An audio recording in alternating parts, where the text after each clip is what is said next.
Okie dokie, I think this thing's working now. We had a little bit of a technical difficulty getting it to start, but welcome, travelers.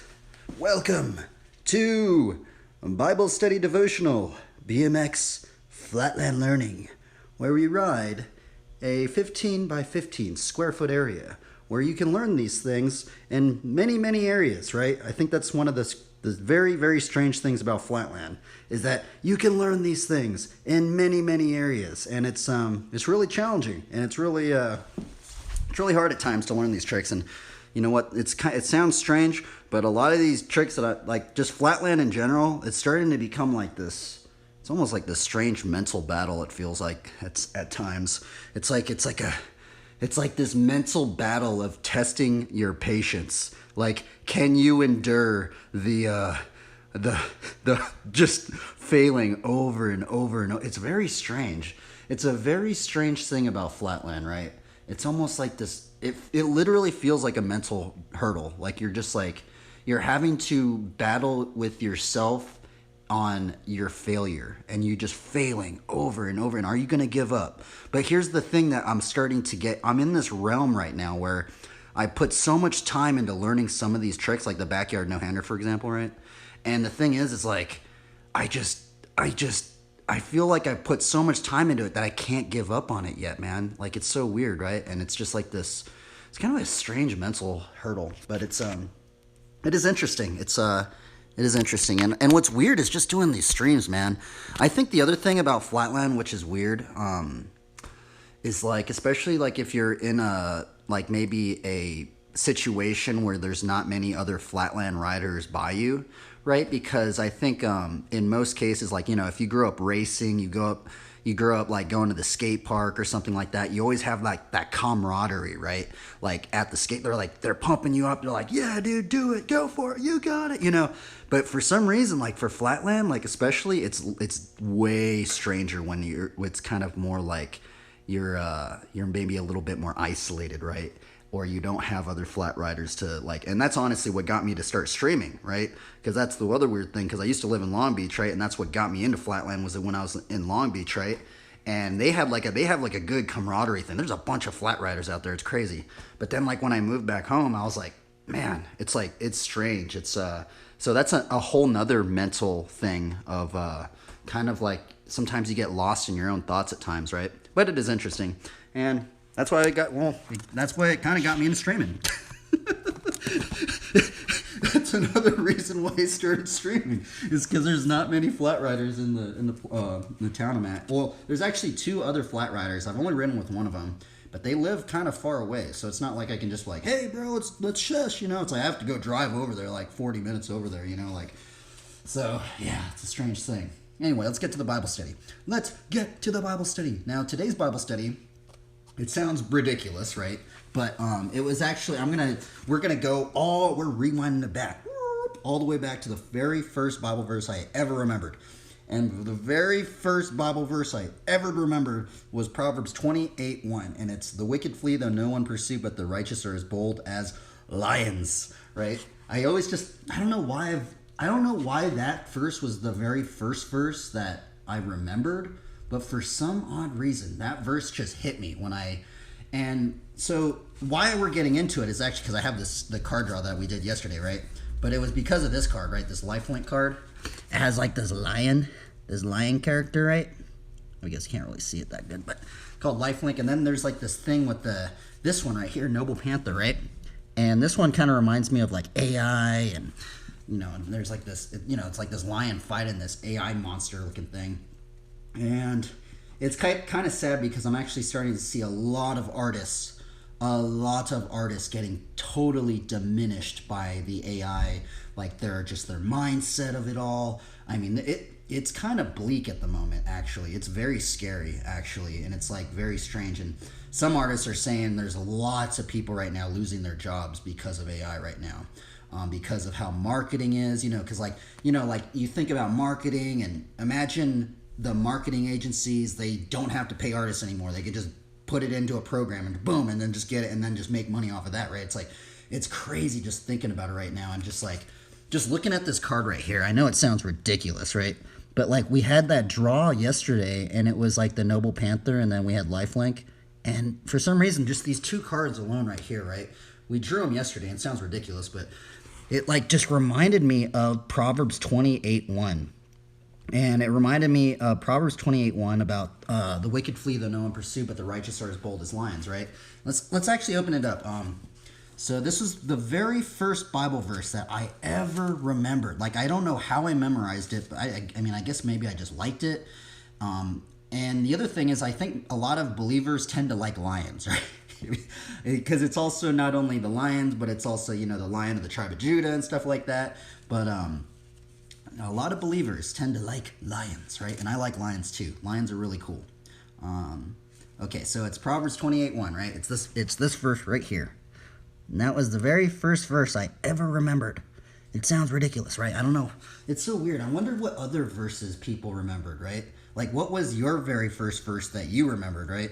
For some reason, this one was mine. I don't know why, but that's just the one that I remembered. And it's actually weird because how I got into the Bible in the first place, like reading it, was actually, it sounds really, really, really weird. Now, take this with a very big chunk of grain of salt, right? The thing is, I used to be really into, what is it called? Like the signs or whatever, the astrology thing, and it's like the month, and you have the sun sign, and the moon sign, and you got like the 12 signs.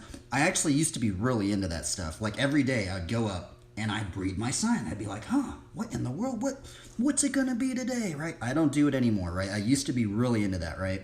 And then my Christian friend, he said that that I could read a proverb a day because there's 31 proverbs, and he said you can almost kind of do it like the astrology. Well, he like didn't say it was like astrology, but he said it was like, you could, because how it's like an everyday thing. He said that you could read proverbs like every day, and then it kind of hit me, and I started doing that. So actually, the very first book I started reading was actually Proverbs, and I would do like one proverb, two proverb, three proverb, and then do that for the whole month, right? And that was the very first book I did. And then it's kind of weird because that was the verse that I remembered. And now we're going to go into a Bible commentary on it because I don't really know. What is that? Let's just slowly read this. What does this mean right here? The wicked flee when no one pursues, but the righteous are as bold as a lion. What does bold mean, right? When I think of the bold, I think of letters, right? I think of, there's like the letters that you can't really see far away, and then if you put it in bold font, you can see that from way far away, right? So I feel like, is there something about that? And I'm kind of like curious, like to actually read some commentaries because it's been so long since we did a Bible study on this one, right? I think I did one many, many moons ago, many months ago, right? And it kind of almost reminds me of, now if I can think about some combos up in here, right? About thinking about what is being bold, right? What is being bold, right? I think about actually Matthew 5:14 through 16, honestly. It sounds pretty strange, but let's see here.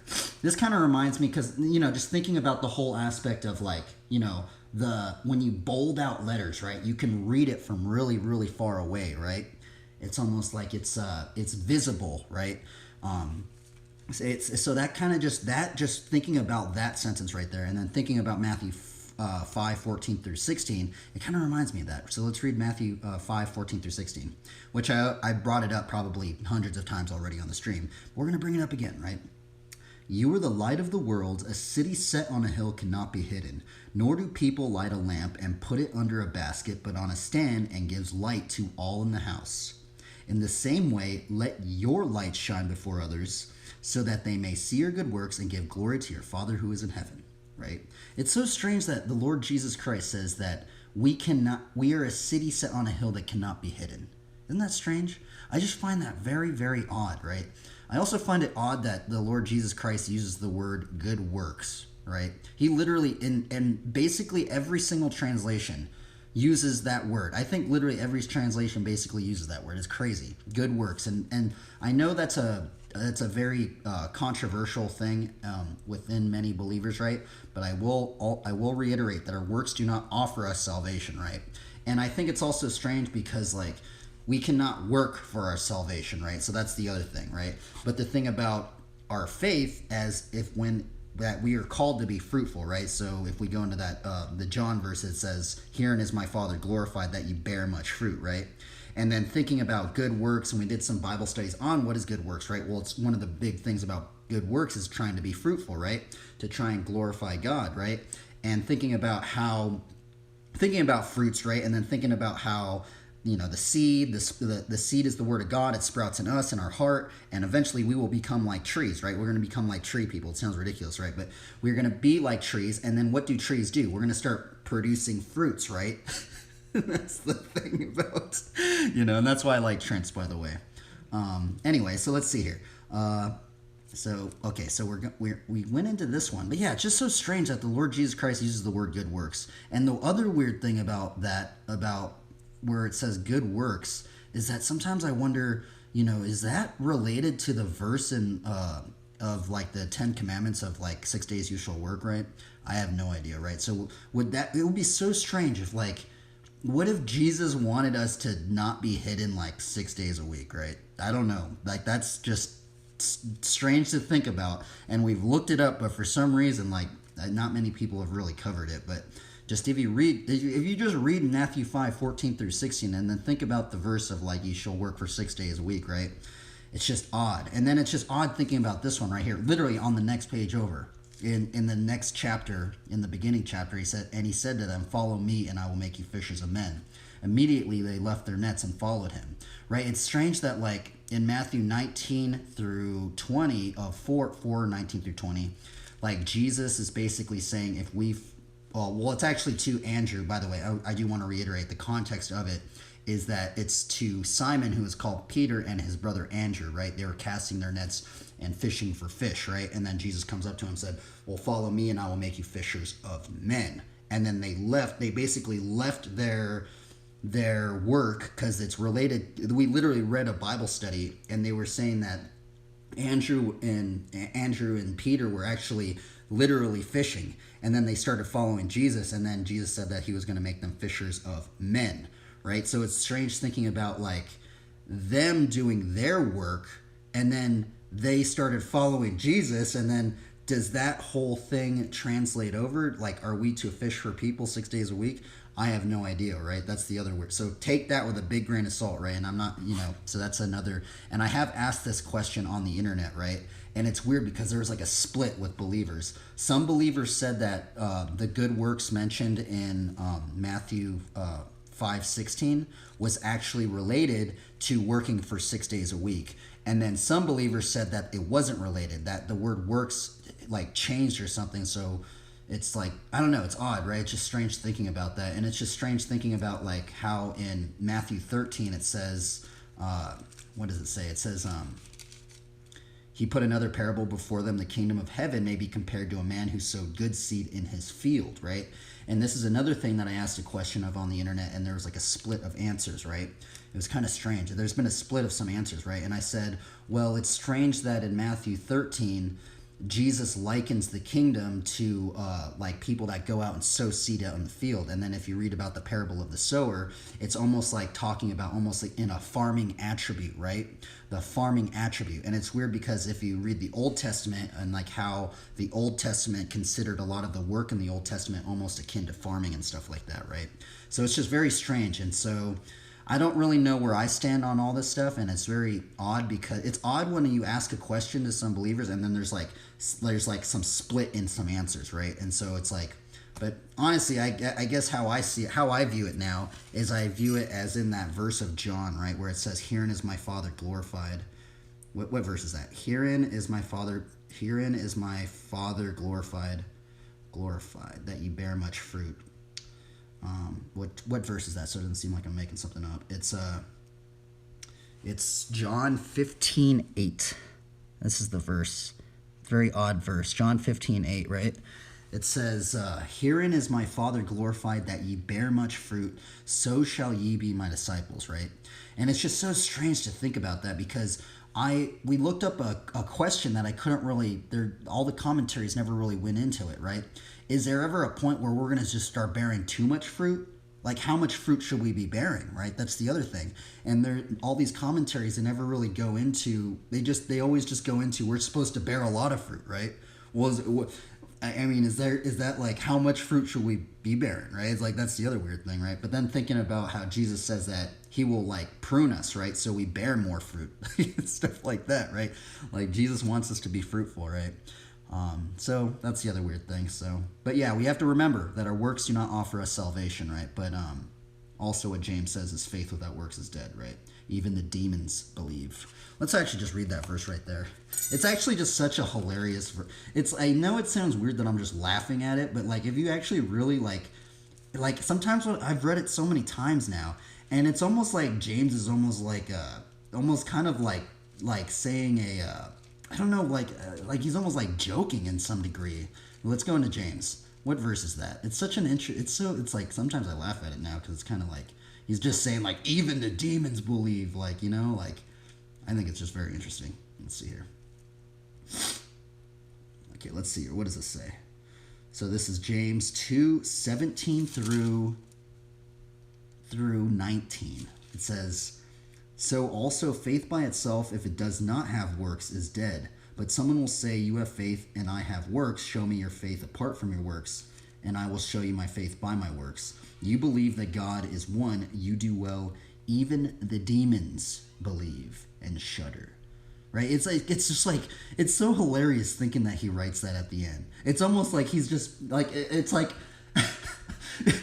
it's almost like James is saying like, bro, if we put you next to a demon, could we even tell, like, you know, could you even distinguish, you know, like, if we're, you know, it's like, I don't know, just am I viewing it wrongly? It's just, I find that very funny how James put that right there, but I don't know, that's just odd. Anyway, okay, let's see here. Let's read a commentary on trying to be bold, right? I you know, honestly, I feel like James, even when I read this right here too, it's very odd. See, because like, I almost feel like James is almost paraphrasing Matthew 5:14 through 16, right? He says, "So faith by itself, if it does not have works, is dead." And then he goes into saying, "What? Watch. But someone will say, you have faith and I have works. Show me your faith apart from your works, and I will show you my faith by my works," right? And it's almost like he's quoting his brother right there. He's almost quoting the Lord, right? The Lord Jesus Christ, where he says, "You are the light of the world. A city set on a hill cannot be hidden. Nor do people light a lamp and put it under a basket, but on a stand, and gives light to all in the house. In the same way, let your light shine before others so that they may see your good works and give glory to your Father who is in heaven." Isn't that so strange, right? Like, why? Sometimes, like, I've actually questioned, like, what, like, Lord, why do you want us to show our works? But I guess, honestly, that's the whole thing, is that we are to almost, like, obviously it's right here, we are to give glory to our Father who is in heaven, right? But that's the other weird thing, is sometimes I wonder, why did Jesus use the word good works, right? And why does James use the word works right there? It's just so weird, right? And then if you think about that, and then you think about the commandment of you shall work for 6 days a week, right? So it's like, are we to show our work for 6 days a week? Like, that's the other, I don't know. Take all that with a grain of salt. Does that confuse anybody else? Because I feel like that confuses me too. But I don't know. At least we could try, all right? You know, try a little bit, because, you know, then we went into the Bible study yesterday that said, you know, we should try and put God first in all that we do. And then those commentaries go, you know, you shall love the Lord your God with all your heart, all your mind, all your soul, all your strength, right? It's like, holy moly, man. It's like, that's gnarly, huh? It's like, you know, it's like, should we only just be doing that 1 day a week or something? I don't really know. You know, that's the other strange thing. So take all my words with a grain of salt. At this point, we're just doing Bible studies, right? And this is the reason why we're doing these Bible studies, is because hopefully we can get deeper into some of these questions and stuff. So let's look up Proverbs 28:1. What does that mean? Proverbs 28:1 commentary. Let's see here. Proverbs 28:1. What are these commentaries going to say? Which one are we going to read? Maybe we should read Bible Study Tools. This is the commentary we're going to read. Bible Study Tools. Proverbs 28:1. Okie dokie, let's see here. The wicked flee when no man pursueth, though the terrors of the guilty conscience, as in Cain and others who fear where no immediate cause of fear is, are frightened by their own shadows, and as Gaul was the shadow of the mountains, he took for an army of men as his friend told him. Judges 9:36. They are chased with the sound of a shaken leaf, and fancy men are at their heels to destroy them, and therefore with all haste flee to some place of safety. Leviticus 26:17 and Leviticus 26:36. Deuteronomy 28:7 and Deuteronomy 28:25. Man, that was a lot of verses. They didn't even bring up the verse. I guess you can click on them, but okay, let's see here. But the righteous are as bold as a lion, which turns not away from any creature it meets, nor mends its pace when it is pursued, but walks on intrepidly, and oftentimes lies down and sleeps in open places. And as securely as in woods and dens, being devoid of all fear. Hence the heart of a valiant man is said to be as a heart of a lion. 2 Samuel 17:10. Let's see. Let's read that one. 2 Samuel 17:10 says, "Then even the bravest soldier, whose heart is like of a lion, will melt with fear, for all Israel knows your father is a fighter, and that those with him are brave." Okay, that was 2 Samuel 17:10, and then it goes Proverbs 30:30.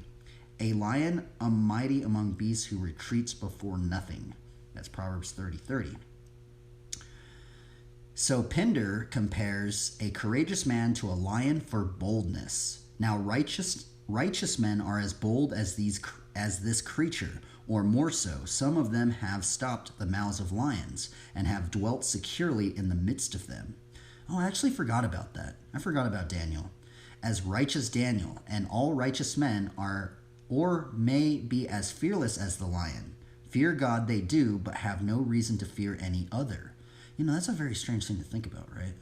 Because it's also, when we think about fear, what's weird about thinking about fear, now I am going to interject right here, right? What's weird thinking about fear is that, what does the Lord say? It says, do not fear is mentioned, I think 365 times. 365 times. Yeah, okay.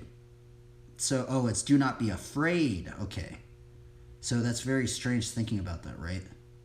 So it's odd thinking that, like, I haven't like fully numbered them out, like counted them out to see if it really does say that.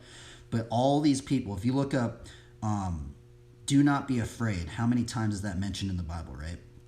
It says it's mentioned 365 times, right? And then some people equate that to trying not to be afraid every single day. Isn't that strange? And I think that's an interesting one, because I think fear does bring up a variety of different emotions in people, right? Because I know there's that whole thing about fear, there's the whole fight or flight response, right? And sometimes I feel fear also can, like, let's think about fear, right? It's so strange that the Bible does mention that 365 times. And it's so weird, because if you look that up, so many pastors, like literally so many commentaries, so many pastors bring up, oh, it's mentioned 365 times. That means we're supposed to not be fearing, or potentially it maybe means that God wants us to not fear 365 days of the year, right? And it's just so strange to think about that, right? And it's just weird thinking about fear, and thinking about like how fear can almost like cause us to be in anxiety, right? I think a lot of times I feel, if I really, really look deep into my own personal anxieties, sometimes it's almost like anxieties of the fear of the future, right? Like sometimes I want to control things, right? Especially, I'm like, I do like to control things. That's the other thing, right? Like I feel like if I had better control over my life, I feel a little bit more secure. I think anybody's like that. I think we're all raised to be like that, right? But I also kind of feel like that this is also where anxiety does stem from a lot of times, is us not being able to control things, maybe not knowing what's going to happen in the future, or you being in maybe like an uncertain time, like, and that's a very It's a very strange thing. And sometimes, and we've done some Bible studies on anxiety, right? And the one big one that they bring up is sometimes anxiety even stems from us not fully trusting God, right? Us fully not trusting God, right? And it's just it's a scary thing sometimes to think about, right? Okay, let's go back to this. Okay. Some of them, okay, let's see here. Where am I? Okay, righteous Daniel, fearless as a lion, fear God they do, but have no reason to fear any other. And many of them are fearless of men, or their menaces and reproaches, or anything they can do to them, since not only angels are their guardians, but God is on their side. Now, see, that weird thing, so, that's actually very strange that they said that. Angels are their guardians, right? I think that's actually only mentioned one time, I think. I think it's mentioned in Psalms. We might have to we're going to have to do a Bible study on that because that's actually a very interesting thing, like guardian angels and stuff, right? I think there's one mentioning in Psalms somewhere talking about something about the angels will go before you or something like that. Okay, let's see here. Angels are the guardians, but God is on their side, and Christ has overcome the world for them. They are fearless of Satan and his principalities. They are delivered out of his hands. They know he is a coward, though a roaring lion, and when resisted will flee from thorn. Okay, so that's the other interesting thing that I forgot. So, oh man, dude, there's a very big thing that I forgot about. It's so strange that they said Satan is kind of like a roaring lion. Satan is known as a roaring lion. Let's look at that. Roaring lion, Satan. Roaring lion, Satan. That's 1 Peter 5:8. 1 Peter 5:8 says, "Be sober-minded, be watchful. Your adversary, the devil, prowls around like a roaring lion, seeking for someone to devour." And that's very strange thinking about that, right? Because it's odd, because you go, well, aren't the righteous like lions, right? Because if we think about Proverbs 28:1, right? It says, the righteous are as bold as lions, right? And then it's strange that in 1 Peter, it's saying the devil prowls around like a roaring lion, right? And it's odd because that makes me think of what a lot of believers have mentioned. I've overheard them saying, at times if you're going to meet Satan, right? Satan's actually going to, I think most people when they think of Satan, they think of some sort of Baphomet looking creature, right? Some sort of like Baphomet, or a red and a pointy tail and stuff. Well, a lot of believers, I guess me included now because I've heard so many believers bring it up, they said that if you're actually going to meet Satan, Satan's actually going to come up to you like a Christian. He's going to come up to you like a believer, right? And he's intentionally going to do something to make you not want to believe. And if we think about the parable of the soils, what Satan wants to do is he actually wants to rip the word out. He does not want the word of God to grow in people. He wants to literally rip the word out, right? And so it's just very strange to think about that. And why a lot of believers say that is because of the verse that Paul mentions that the devil masquerades as an angel of light, or Satan masquerades as an angel of light.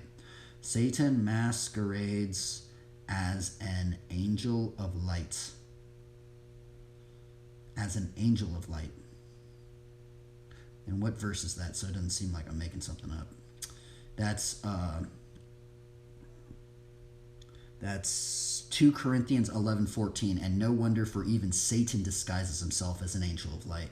Now that's very, very strange. Man, that's a whole new combo right there. So it's so strange thinking that Satan masquerades as an angel of light, right? And then thinking about how the righteous are as bold as lions, but also Satan comes like a roaring lion. So he's almost like, that's such a strange one to think about, right? Man, that's very weird. Yeah, it's a very strange one. And it's so strange thinking about that, right? It's so weird thinking that Satan actually,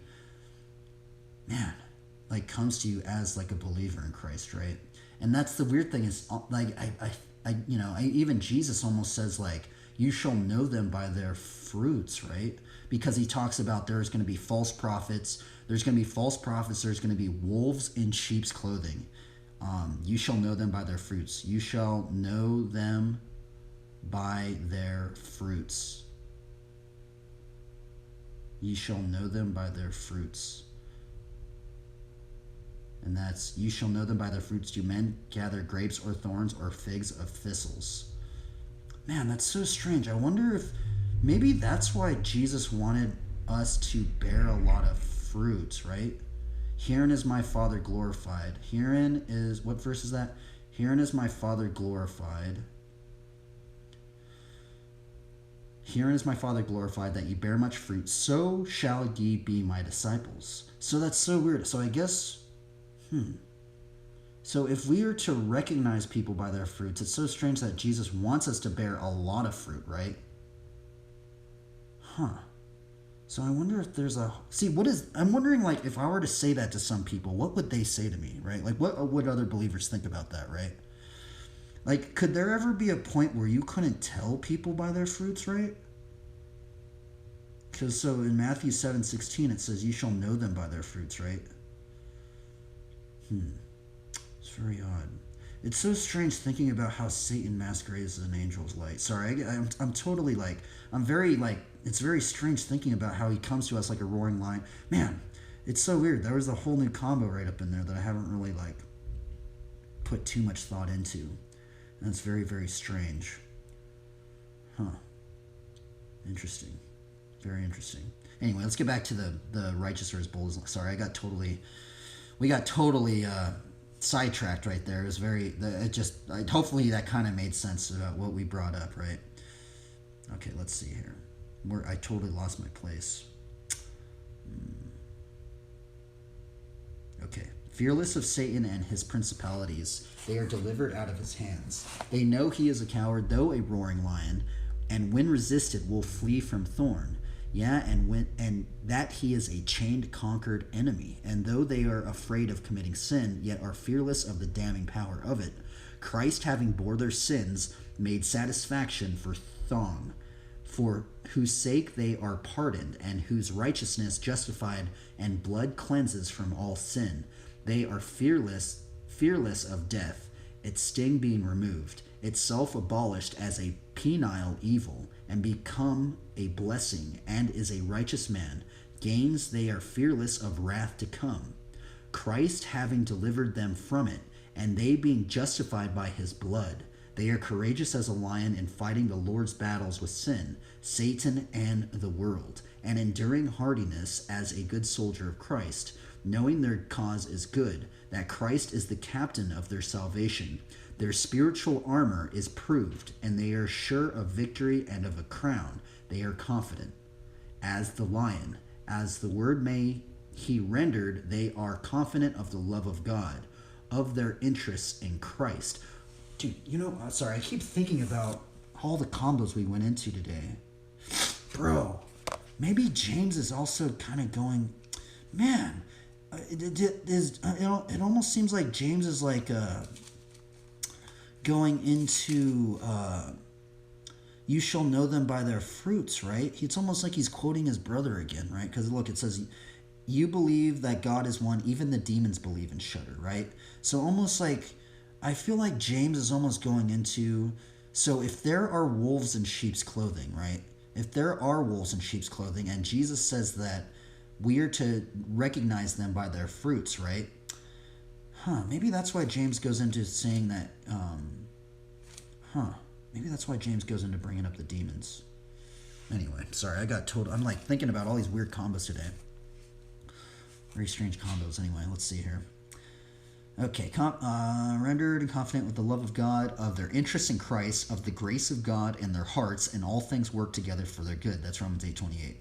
And that is and always will be well with them. Let things go how they will in the world, and so are secure. They are bold and undaunted, both before God and men.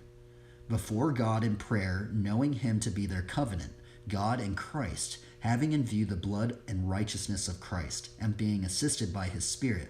They are undaunted before men. If the righteous man is a minister of the word, he speaks it boldly as it ought to be spoken, fearing the faces of none, knowing it to be the gospel of Christ, the truth as it is in him, and the power of God to salvation. And if a private Christian, he is a public professor of Christ, this word and ordinances, which he is not ashamed of, to own before all the world. In short, the righteous are as bold in life and in death, and will be so in the day of judgment. And it is their righteousness which makes them so, from which they are denominated righteous, not their own, but the righteousness of Christ. And that was the that Bible this Bible verse on that was the one on Bible study tools. Now I actually want to see. Let's look up the definition of bold. Bold definition Bible. Bold definition Bible. Daring, courageous, intrepid, fearless. This is AV 1611, by the way. That's this site right here.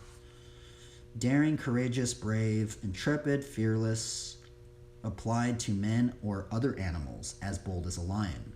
Requiring courage in the execution, executed with spirit or boldness, planned with courage and spirit as a bold enterprise. Confident, not timorous. In all ill sense, forward. Showing great liberty of fiction or expression. Standing out in view, striking to the eye, as bold figures in a painting, sculpture, and architecture. Man. Steep, abrupt, prominent, as bold shore, which enters the water almost perpendicularly so that the ships can approach near to land without danger. To make bold, to make freedoms, a common but not correct phrase. To be bold is better. So basically it's courage, bravery, intrepidity, spirit, fearlessness. Huh.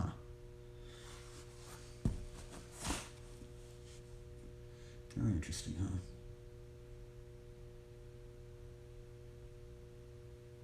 What does the Bible? I'm going to read one more commentary. It says, "What does the Bible say about boldness?" Oh, it's a little chilly in here. Let me put this jacket on. I know these Bible studies are super weird, but this is why we're doing these Bible studies. We're going to get deeper in the lore.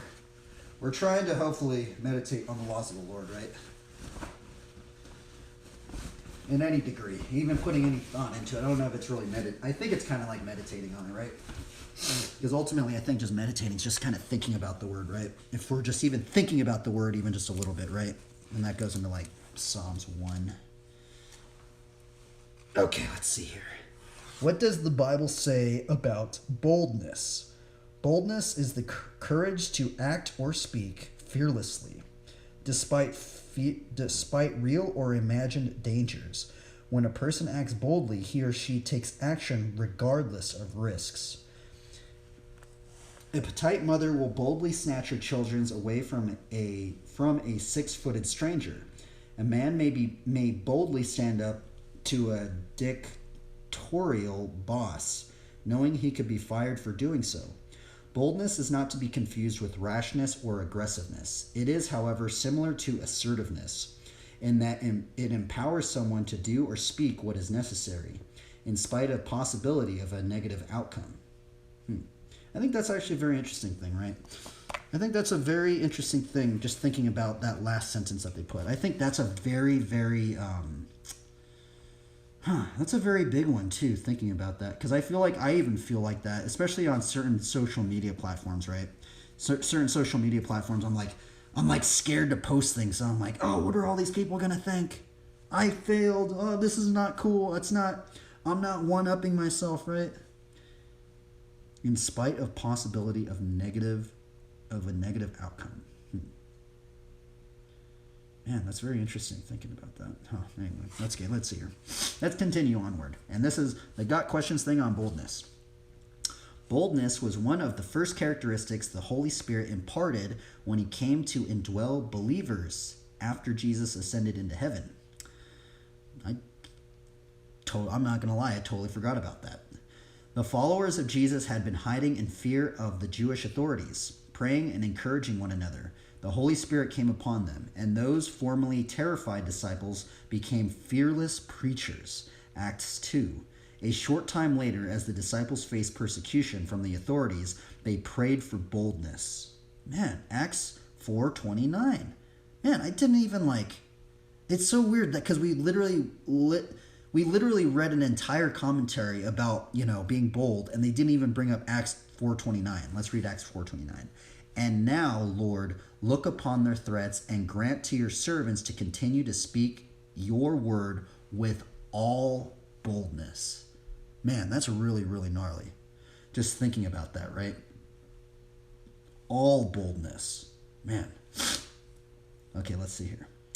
And short time later, as the disciples faced persecution, okay, wait, we prayed for boldness. Their prayer was answered, and they were filled with the Holy Spirit and spoke the word with boldness. Acts 4:31. God gives us boldness when our objective is to obey and glorify Him with it. Spiritual boldness can appear to be opinionated or extroverted, when in fact the bold person may feel great trepidation. Such boldness comes from the Holy Spirit, who compels a person to speak the truth in love, even when it may not be welcomed. Healthy boldness can be compared to a woman who is terrified of snakes, but sees one on her porch. She is frightened, but she will not let it escape because it is dangerous. She goes after it with a shovel and kills it, even while she is shaken violently of fear herself. It would not be accurate to state that this woman enjoys confrontation. Instead, her boldness in killing the snake comes from a determination to do what is right to protect her family, regardless of her fear. Spiritual boldness pursues the truth, works to destroy lies and error, and speaks what is right, regardless of how terrifying such actions may be. Worldly boldness, on the other hand, can become pushy or confrontational. It thrives on popular approval and often ignores caution or sensitivity. The incredulous words, "What were you thinking?" follow in the wake of the bold fool. We should not be bold in doing evil, accepting dares or crossing boundaries simply to prove we can. Boldness without discernment can lead to foolish words and risky behavior. The book of Proverbs often connects rash boldness with folly. Proverbs 13:16. Every prudent man acts with knowledge, but a fool flaunts his folly. Foolish people are so blind to their own error, and they shamelessly brag about it. They are bold in proclaiming their erroneous viewpoints, and even bolder in carrying them out. Boldness is no more fitting for a fool than jewels are fitting for a hog. Proverbs 11:22. Proverbs 28:1 says the wicked flee when no one pursues, but the righteous are as bold as a lion. The righteous are as bold because they know that God is for them, and what they have to say is important. Hebrews 13:6. When the Apostle Paul was in prison, he wrote to the churches asking for prayer that he be bold in continuing to proclaim the gospel. Man, they just mentioned another thing about being bold, right? In Ephesians 16:19. Very interesting. That the other commentary didn't bring up. I find that very strange, right? It's so strange that the other commentary didn't bring that up, right? I mean, I guess that they found their own combos, right? And I guess this person is finding these combos. Godly boldness is motivated by passion for Christ and His truth. It is rarely self-centered because it requires us to set aside our natural desire for comfort and popularity. For Paul to speak boldly would most likely mean more persecution.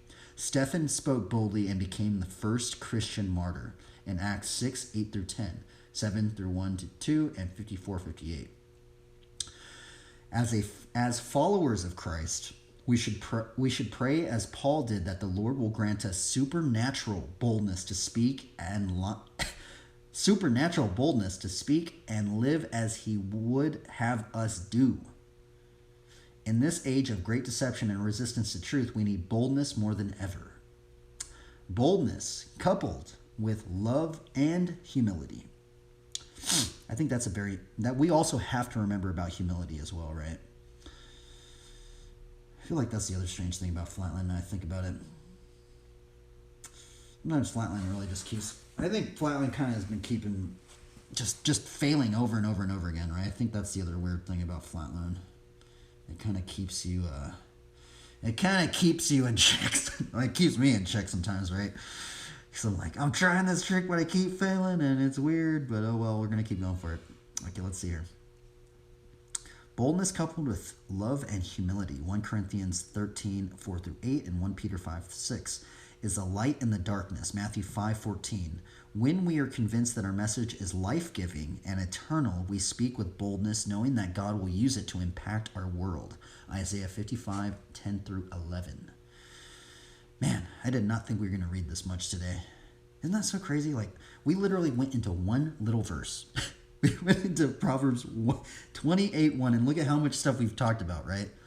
Like, man, it's gnarly. I mean, there's a lot more too. I'm just so curious.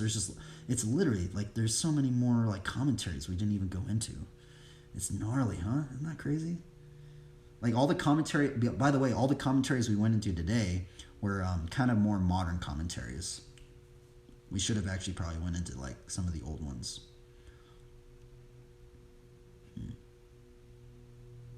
Well, lions, yeah.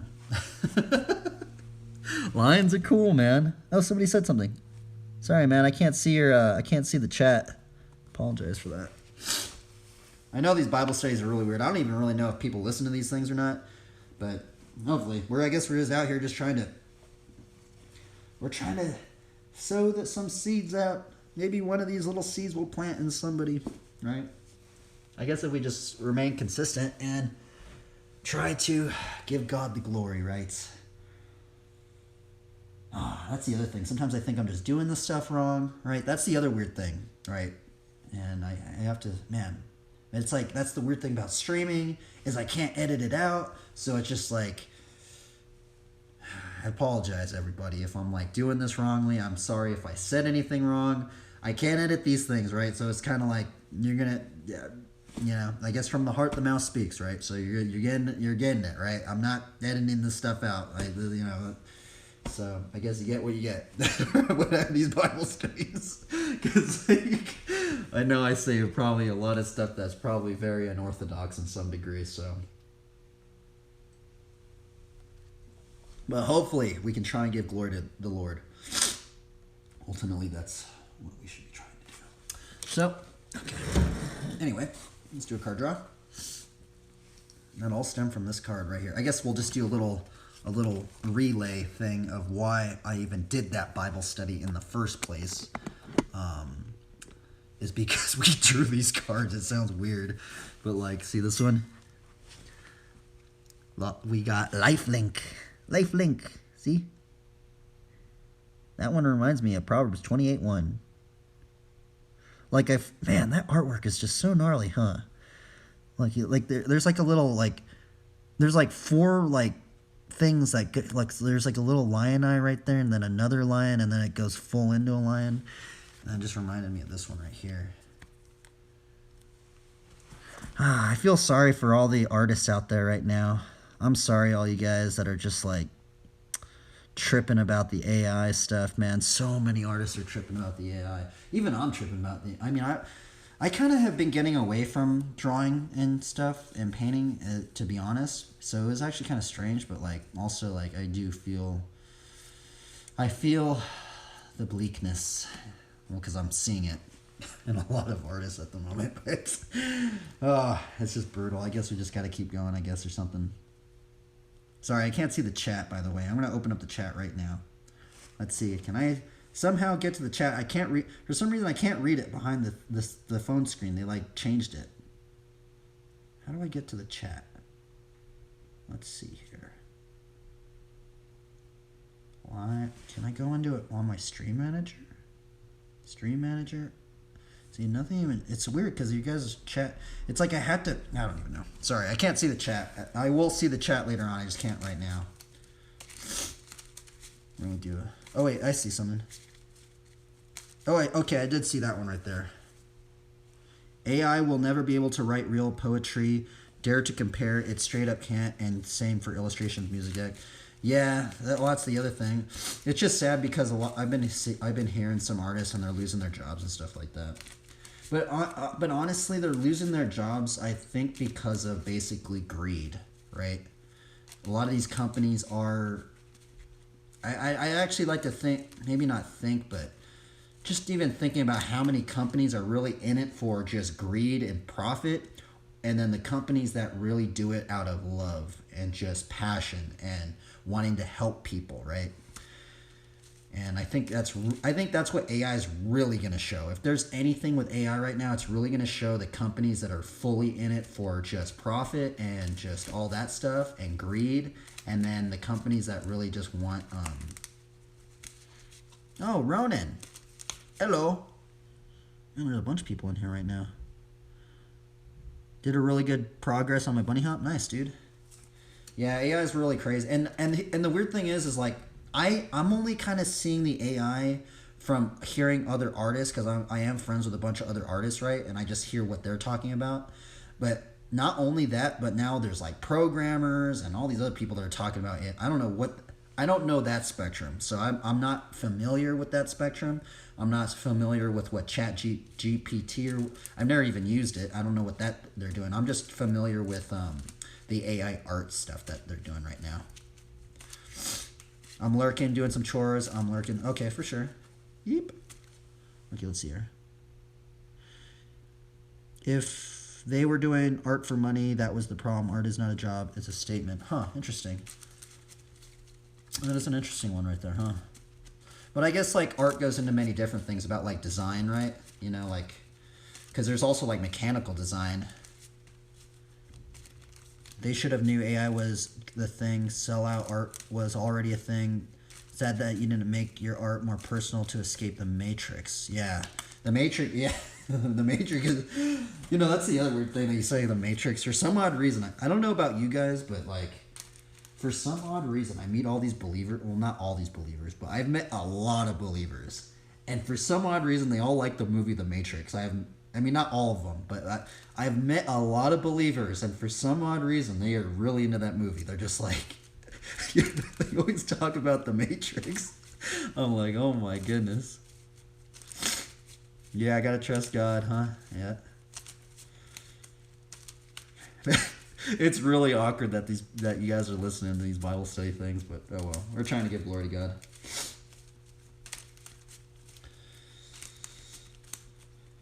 Ultimately, I think God's word, and that's the weird thing is what a lot of believers. I don't really know why. I kind of know why believers are into the Matrix. I've only seen the Matrix maybe like 3 times, right? And I think one of the reasons why a lot of believers are into the Matrix is because of the Bible verse that says, "You shall know the truth, and the truth will set you free," right, and stuff like that. And thinking about that, and then thinking about like, you know, people plugged in and just their emotions are getting controlled, and people, you know, all sorts of crazy stuff. It's actually not even funny because it's going on right now. I mean, oh man, it's brutal. Okay, let's see what we But yeah, even as like the art as a job thing, I mean, like even I am friends with some of these magic artists and stuff, and the thing about magic artists is they get paid probably. So if you're working for MTG, this company right here, you have I think it's a month deadline. You have a month deadline, and you basically have to paint a picture in a month, and you get I think what they said is you get paid like $900 to $1,000 to $2,000 for a painting. But this is working for this company, right? And now that would be crazy if this company, that's going to be the real kicker, right? Is this company still going to be using real artists, or, you know?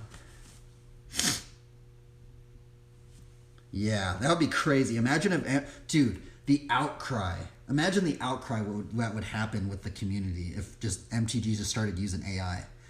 That would be like a riot right there.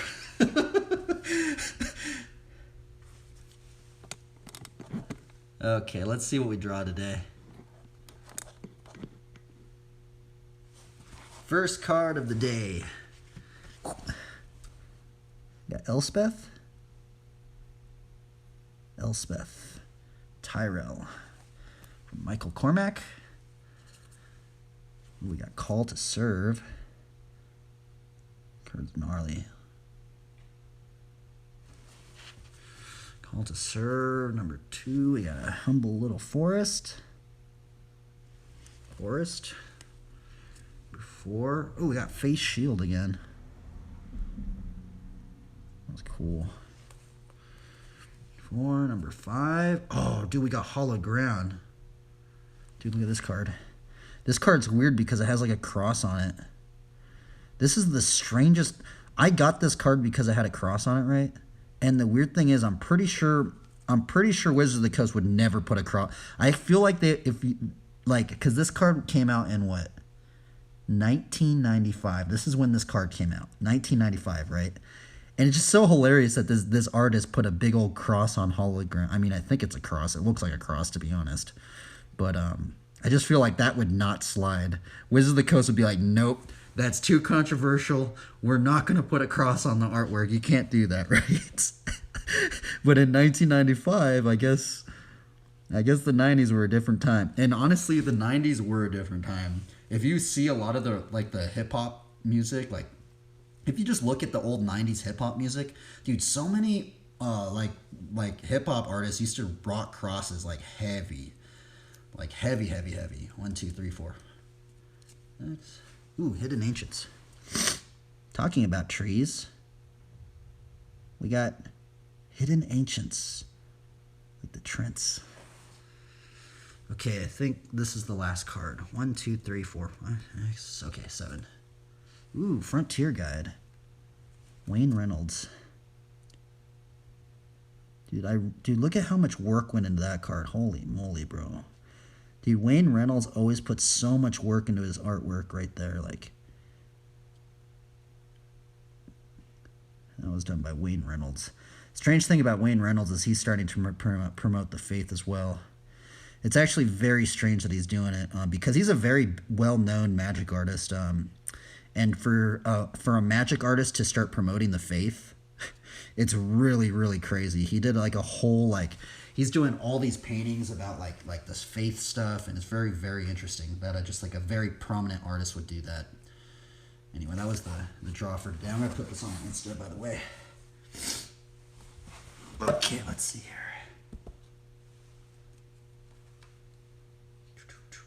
And then we're gonna get into writing. Then we will get into writing, and you get to see me fail over and over and over again. But it's fun. I mean, that's the thing. It's kind of like it is challenging. Okay, let's see here. Welcome, travelers, to the draw of the day. We got Elspeth Tyrell, Call to Serve, Forest, Face Shield, Hollowed Ground, Hidden Ancients, and Frontier Guide. Man, look at how gnarly that one is. There's so much work that went into that one. Nicely done. This one was done by Wayne Reynolds. This is also a strange card. Look at this card. This is a strange card because it has is that a cross? It straight up looks like a cross, I think. I don't know if it is or not, but I think it is. That's odd. And it's weird because this one came out in 1995. I feel like they would not let that slide nowadays, but I just find that very interesting. Hollowed Ground. Farewell, everybody. Okay, we got that one done. Boop. Now we can get in writing.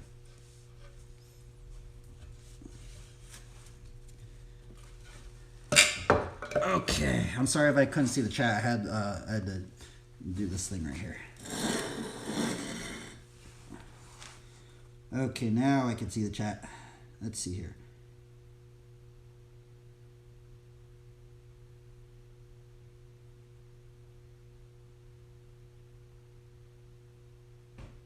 You're an amazing writer. Your YouTube clips are bangers. Oh, bro, I have so many clips. Dude, the thing is, dude, you should unfollow me right now, honestly, because like I'm just spamming my YouTube at the moment. I have so many clips on here that I literally need to make room on my phone. I've ran out of memory on my phone. The reason why I'm throwing all these clips up, well, I have them all on my highlight thing on Twitch, right? That's the different thing. But I have so many clips on my phone. I literally just have to I don't know what to do with them. I'm just that's the thing is I'm just basically just spam uploading them. No, actually, I'm not the first BMX live streamer. Actually, Chris Bohm.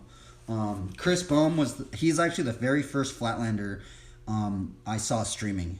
He doesn't stream on Twitch. He streamed on YouTube, and I think he did it for quite a bit of time. I don't think he does it anymore, but I saw Chris Bohm do.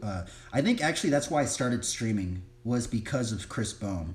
I saw him stream and I'm like, wait a minute, what the heck? Chris Bohm, because I rode with him a couple times, right? When I met him out in Long Beach, and and I saw him streaming. Yeah, hopefully, I don't know. I have so many clips, bro. It's ridiculous. It's just like, and the one thing I want to do is I want to promote Flatland. You know, I would like, because I think it's ridiculous. I'm in the state and it's like there's not even a, I'm like, there's only 2 other flatland riders in the entire state that I'm in. It's just like, it's just weird. And it just seems like not many, and even when I ask people about flatland, they're like, what? Like, what are you talking about? I'm like, bro, don't you know how hard these tricks are? It's like, that's the other thing is like people, a lot of BMX riders, it seems like they don't really realize how hard it is, right? And I kind of wanted to show that. And that's honestly one of the reasons why I started doing these long streams, because I kind of want to hopefully show like how long these things actually take to learn, right? Yeah, yeah, dude, Chris is gnarly. He's like, he does it for like a living, dude. Chris is actually, I mean, it sounds strange, but like I'm pretty sure Chris makes like most of his money just like doing shows. Like he literally like rides his bike for like, you know, I don't know how he does it, but like somehow he gets booked to all these crazy shows and stuff. Like he can like, yeah, after intense session. Okay, let's see here. But yeah, I wanted to like show that. I just, you know, I think just I the other thing is like the other reason why I wanted to like get it. Well, the other reason why I got into flatland was because I tore my ACL. You know, that's the other thing. Sometimes I think of it as a blessing in disguise. I feel like if I never tore my ACL, I probably never would have started riding flatland. So I like to think of it as a blessing in disguise, but I don't know. I do miss like just, oh, I miss like just fully riding at the skate park without having like, because eventually I think I'm going to have to get surgery eventually if I have one more good fall. Luckily, I haven't had a good fall doing flatland stuff, so. Oh, it just sucks. It just makes me cringy thinking about it.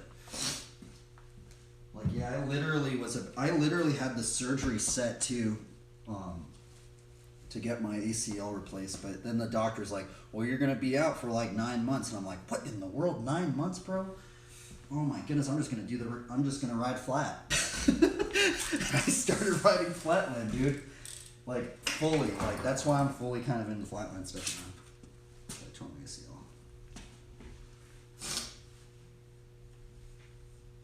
Chris is underrated. He got 5th bike. Huh? I didn't know. I think Chris is like he's like, I don't know if he's too underrated because he has like a blue check mark on his Instagram thing, right?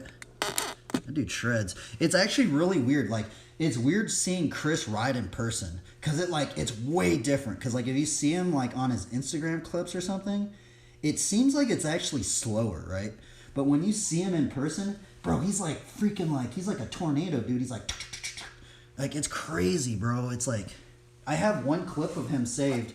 I actually have a clip of him on my YouTube somewhere. But when I first met him, dude, I was like, what in the world, bro? How are you riding so fast? Like, he's like one of those really, really fast riders, right? I think it's because he's running, he told me he's running 130 PSI. So.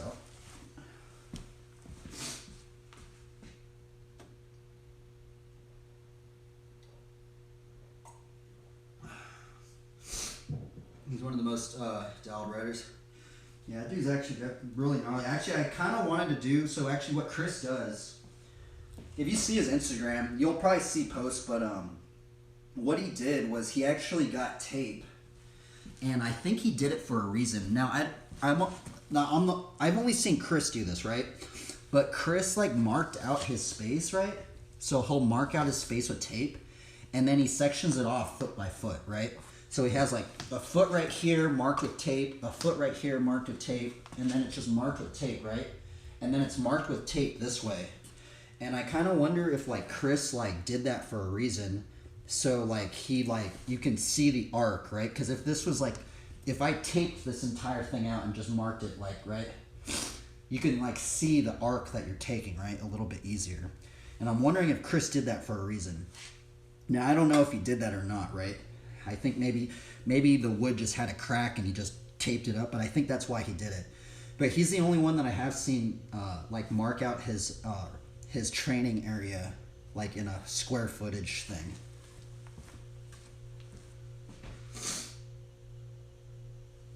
Okay, let's see here. Look up the book called Epic, the Story God is Telling, and the Role That Is Yours to Play by John Eldridge.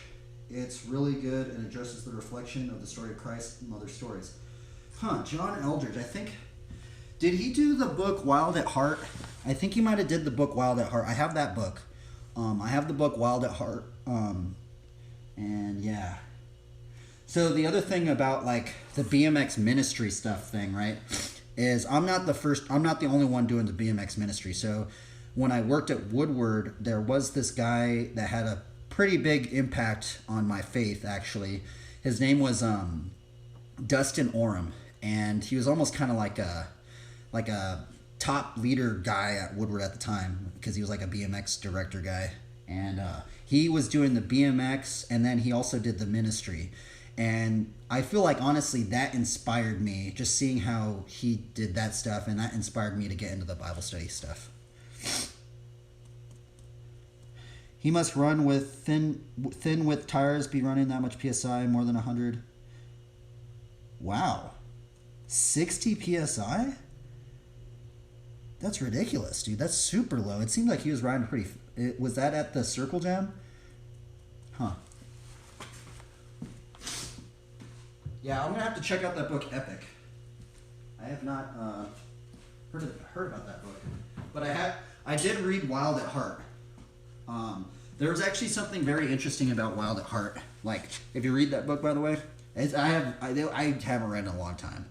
But the only thing I really do remember about Wild at Heart is he said something along the lines of, there's some inherent thing about like children, right? Where like you give them a stick, like a kid, you know, and a lot of times they think of a stick as like a sword, right? And something like that. And like there's some sort of like archaic thing about like the whole story of like these old archaic stories, right? You know, like the knight fighting the dragon, right? Like that's such an old story, right? And sometimes these old archaic stories are actually from the Bible, right? And it's just funny, right? It's like...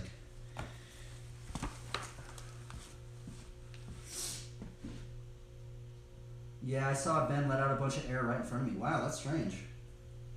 That's very weird. It's so strange. Dude, there's so much stuff in Flatland that like people don't really talk about, right? Like there's like so many tricks without a how-to.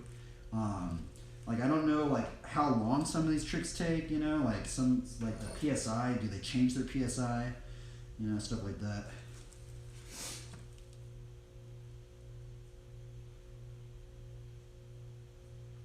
But it was probably a really slick surface, so that's probably why I changed it, right?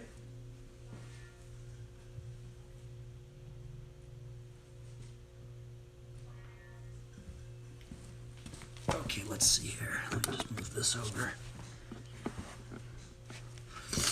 To watch me fail and fail and fail and fail. Wait, I need to check my PSI. I forgot.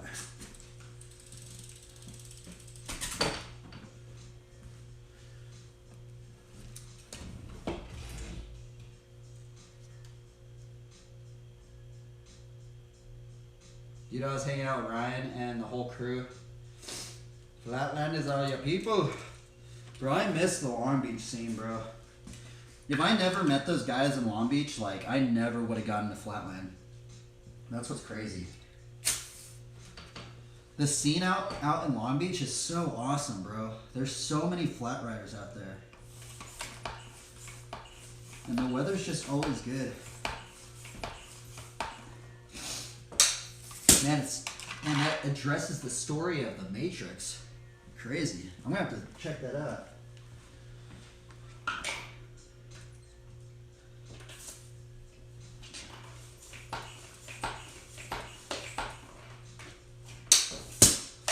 I need to like break these shoes in. I feel like my other shoes were so... That's probably why I wasn't landing anything yesterday, because these shoes are just like super new. They're super new. We'll just work on this right away.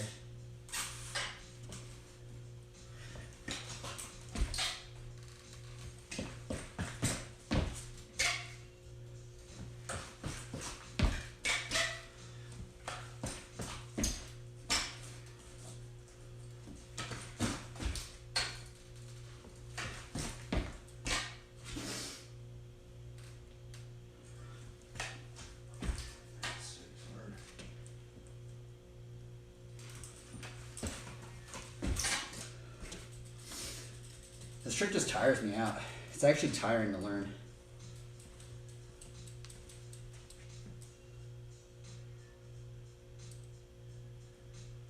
These are just some ones I got at Pay for Less. I basically get all my shoes at Pay for Less, and like, you know, like the Pay for Less, they basically just have like these overstocked shoes, right? And I don't know which ones these are. Some sort of Vans though. They are Vans. I got them for $30.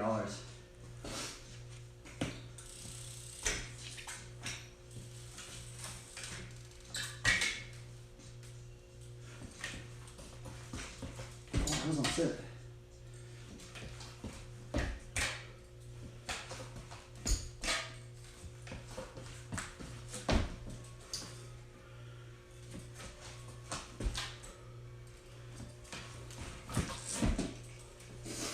It's hard.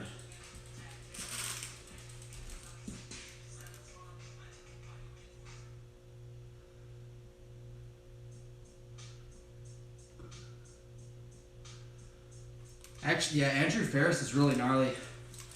Andrew Ferris actually does some of these backyards. I think he actually does one of these backyards, I think, on this side, doing it this way. That's why I started learning the backyard this way. Well, the scuff backyard, right? Because if you scuff the backyard this way normally, right? Like you do a normal backyard like this, you start carving this way, right? You carve counterclockwise. But the thing, that's my switch side, right? So that's why I learned the backyard this side, because when I saw people scuffing it on this side, you start carving like this. Yeah, it's amazing how much events in your life affect you in the long run, whether it's a job, people you meet, or the places you meet. Yeah, that's very true, huh, Ronan? That is very true. It's just, and it's also just strange thinking like how, like, you know, in the Bible, like in Psalms 37, it says, like God establishes our steps and stuff. It's very strange. Sometimes I think, does God go in the future?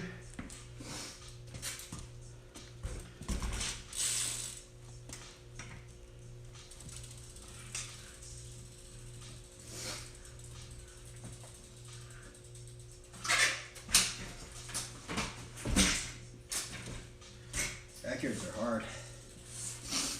I give credit to anybody that's really good at backyards.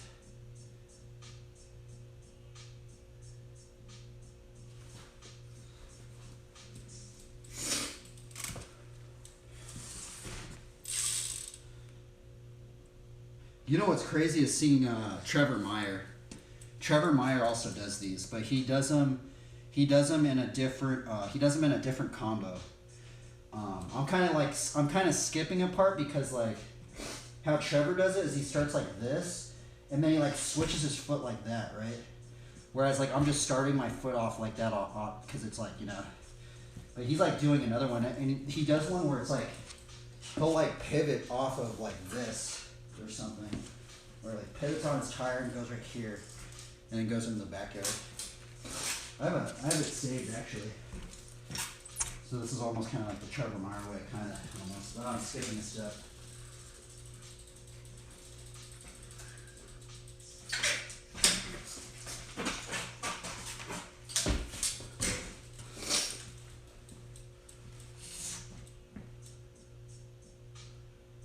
Yeah, is the bike less tilted?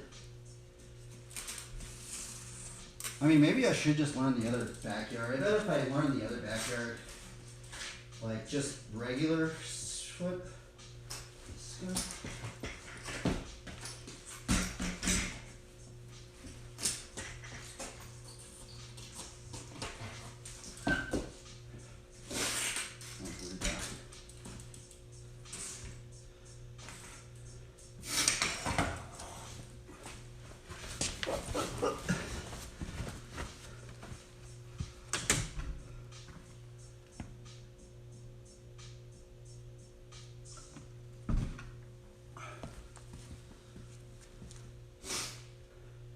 Dude, I follow this one chick that's like an Olympic athlete, right?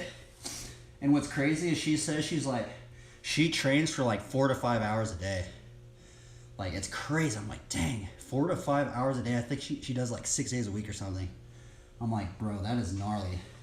Because I'm only probably riding for maybe like 2.5 hours, something like that. On like normally.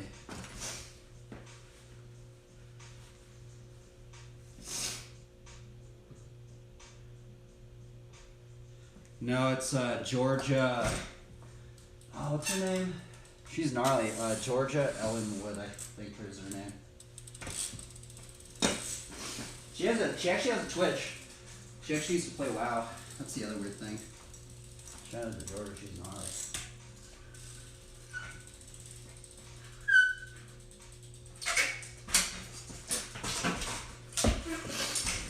Here, I'll show you her Twitch.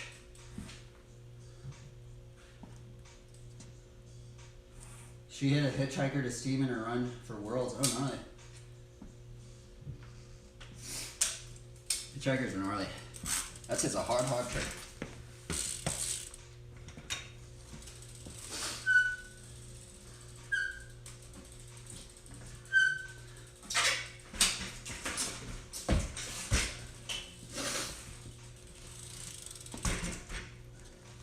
Man, this trick is hard.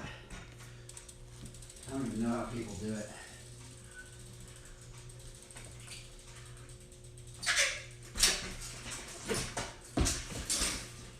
It's just the hand switch off. There's just so many things you gotta do.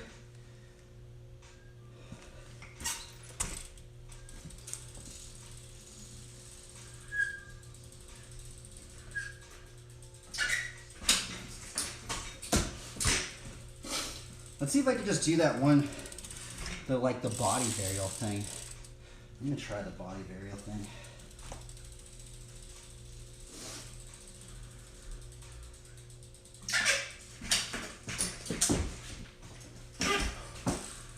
Dude, if I could land that.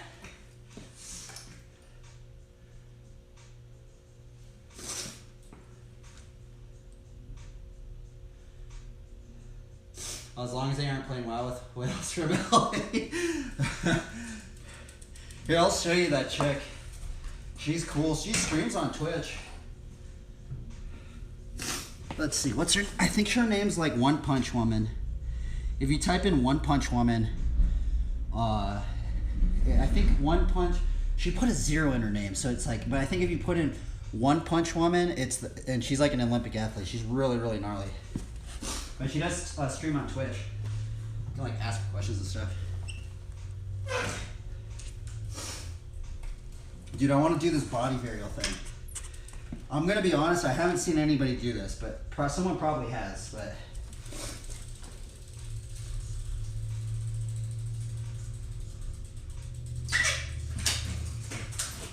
Oh, that'd be so gnarly. Dude, I think that's doable.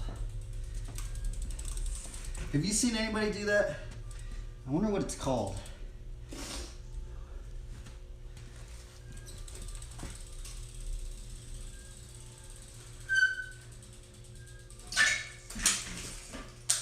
Oh, I almost did it right there.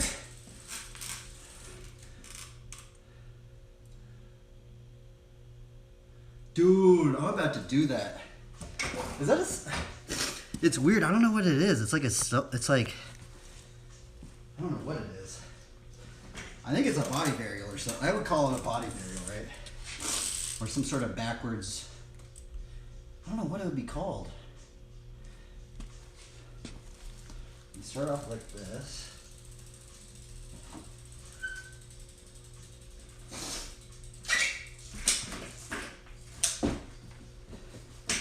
You gotta like jump 180.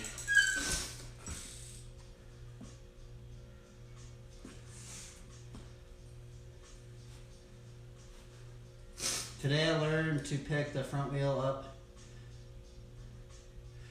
Yeah, you should just keep practicing this template. Just practice this, and then you just like double punch up in the air.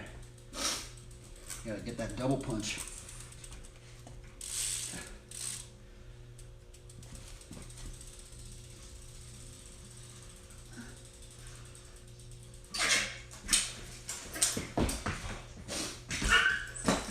Bro. If I could do that, that'd be so gnarly.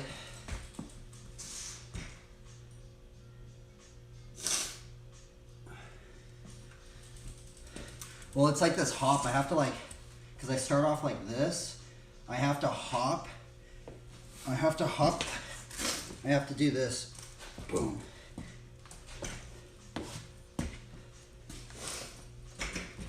That's where I'm getting stuck at.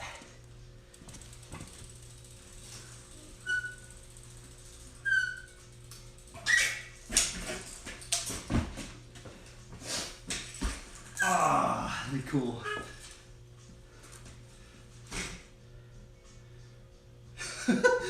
Dude, if I could land this, that'd be so crazy. I don't even know if it's doable.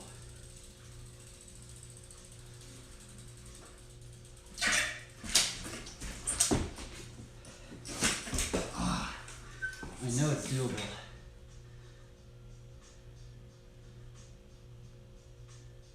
Fudge. I don't have time mid-air to do both things at...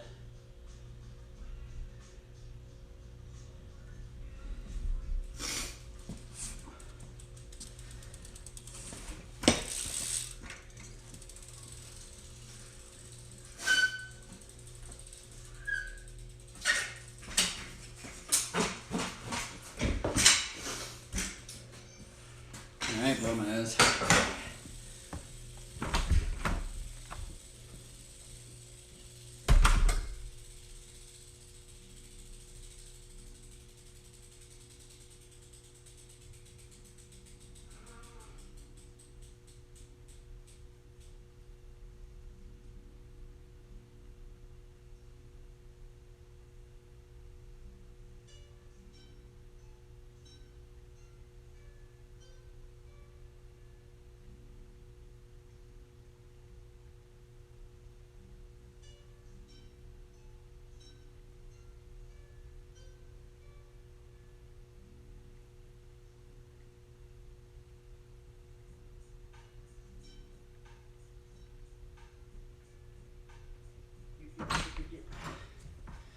Okay. Let's keep failing, everybody. It's doing what my friend Amari does in Brakeless. What the heck?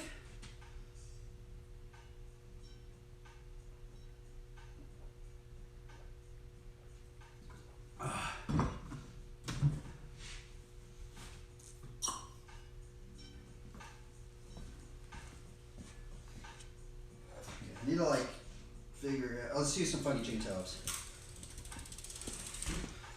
Back to funky chicken tail up. Failure. See, these are like my max reps right here. Basically, I'm just doing all my max reps. I can't land any of these.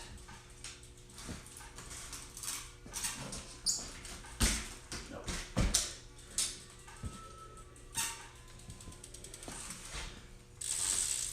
If you're out there, there's not a how-to on how to do this trick. And you could be the first one to make the how-to if you know how to do this trick. I know a lot of flatline riders know how to do them. So.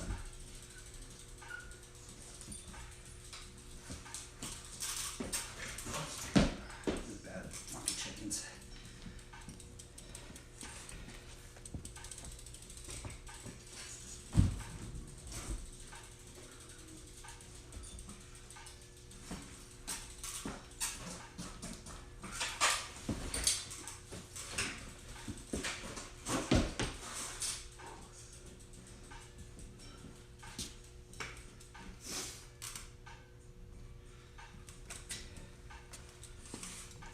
I feel like I'm not going to land this for a couple of months still.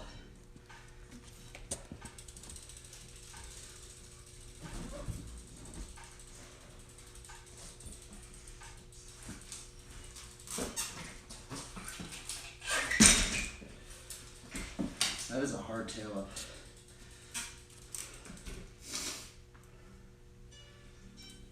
Just been stuck on it. I think I just got to practice it like this. I literally just gotta like, just keep doing it like this, I think.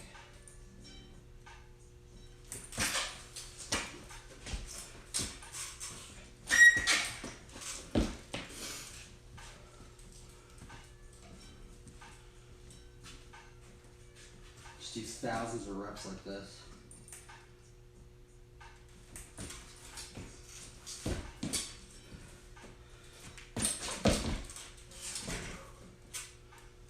Freaking workout.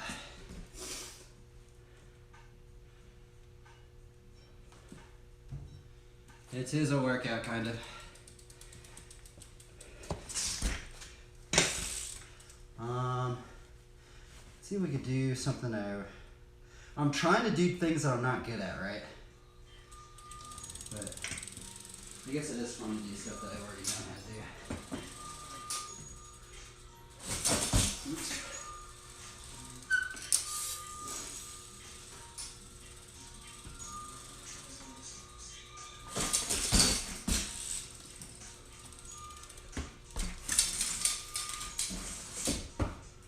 That too, double briefcase bar spin, I think would be cool.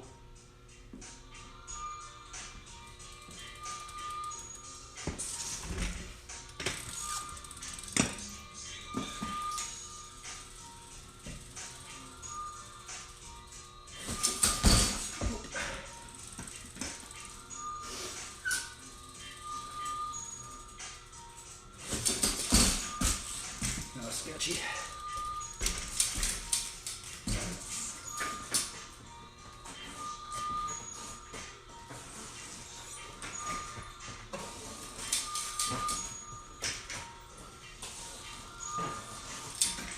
Oh, I messed it up.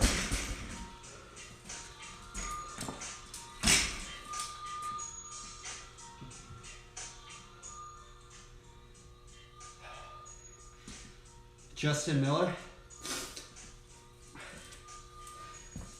Yeah, I don't think I've seen that dude before. It's weird because I can't bunny hop bar spin. That's the most hilarious thing, right? Because like most people learn like bunny hop bar spins. I can't bunny hop bar spin. all my bar spins are pickup bars.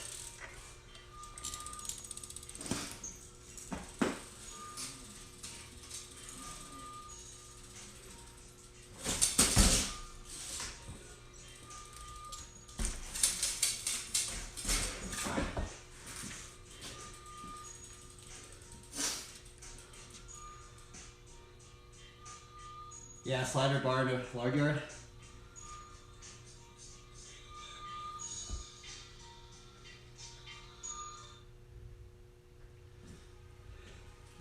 I do this combo a lot though. I've already landed like a lot of it. I haven't done the double briefcase bar spin into it though.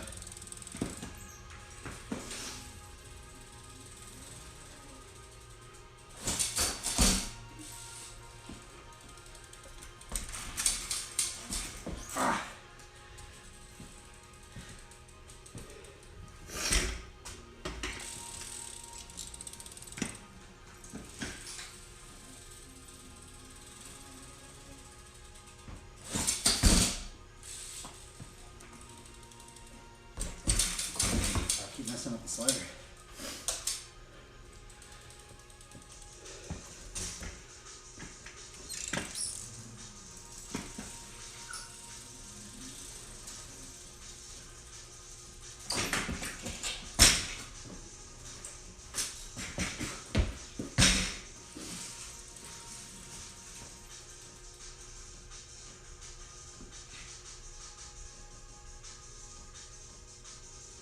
Justin Miller, huh? Honestly, don't think I've ever.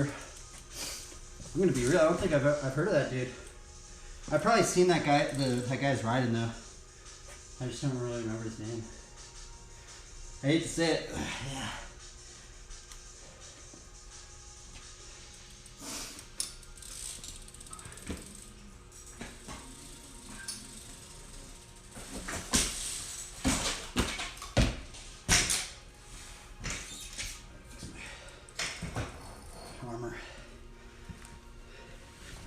I need to stop doing generators.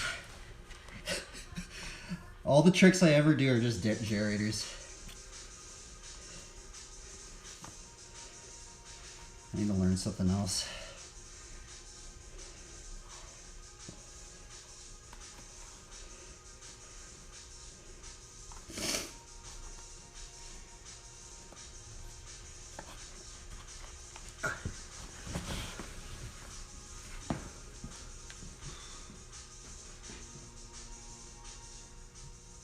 Kick flipping backpackers. Dude.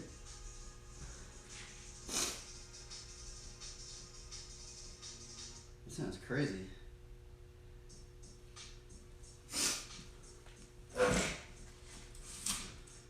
Guess we could try the upside down tail whip.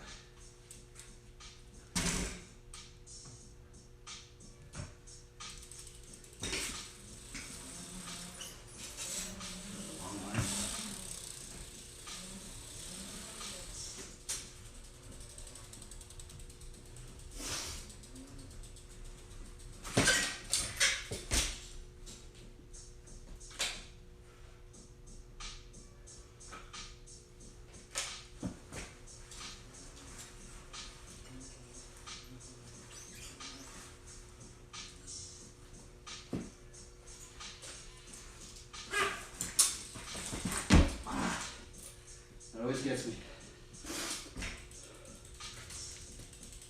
Always gets me.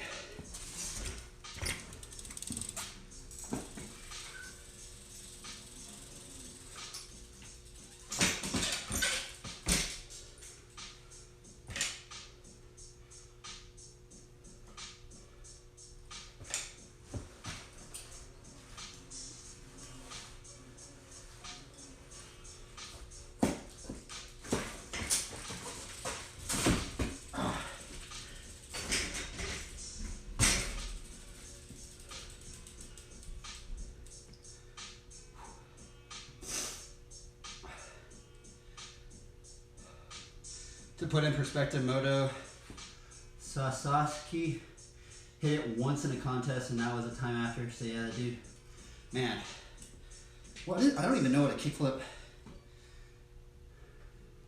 backpacker. I don't even know what that looks like. That sounds crazy. That sounds so gnarly.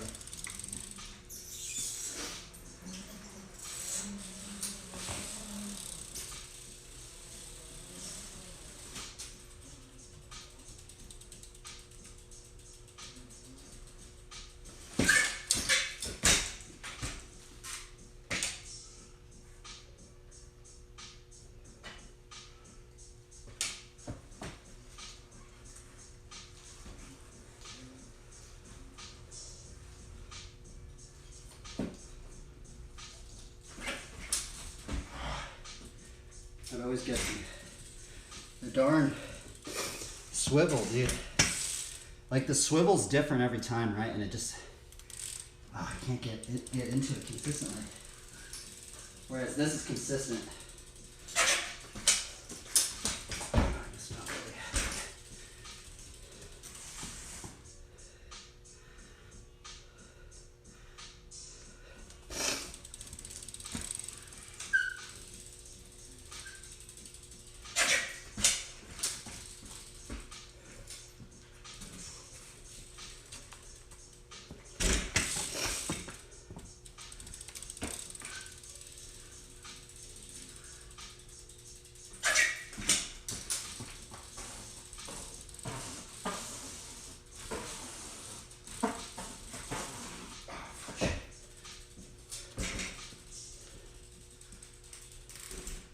Fudge.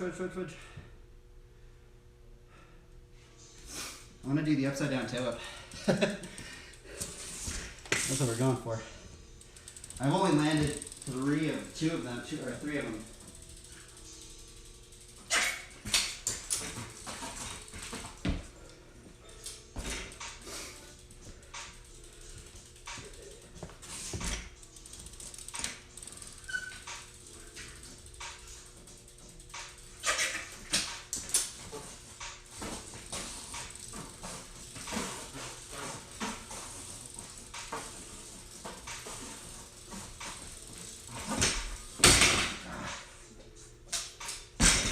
I feel like my shoes are messing me up. When these shoes mess you up, I feel like these shoes are like messing me up. They're like too sharp. Like right here. It's like messing my scuff up. I gotta like sand them down or something.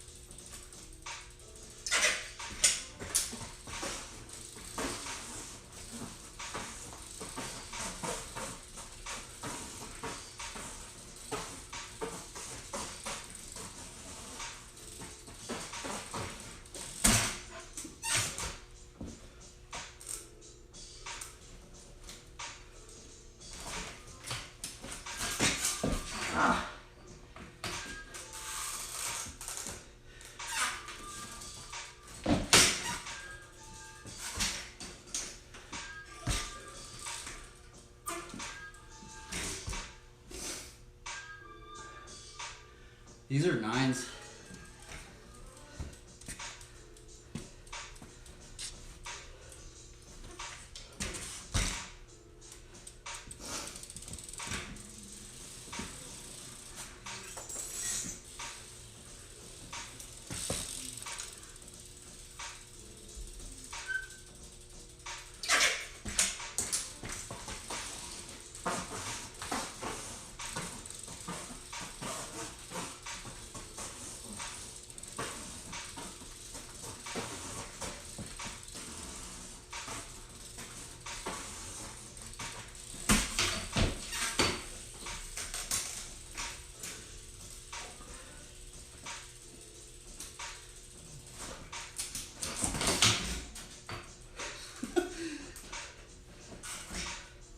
I've landed it a couple times.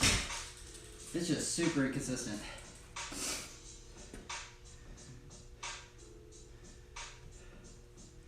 Some Flow. What brand?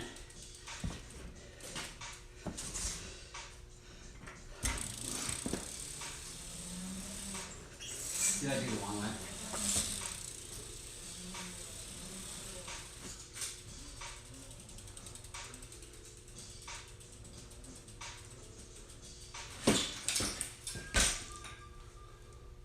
I'm not going to do the swivel.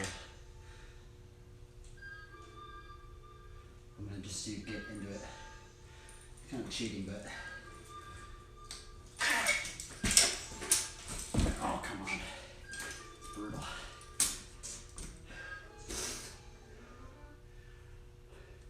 Any little Kai?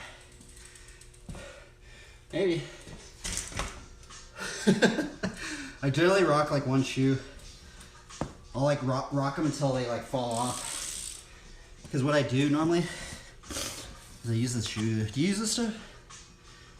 For some reason, like you can like make, it's like, this is like having like a unlimited rubber kind of on your shoe.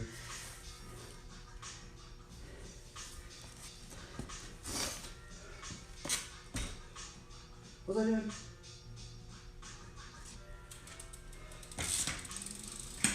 Let's practice multi-hydrants. Multi-hydrant fire whips.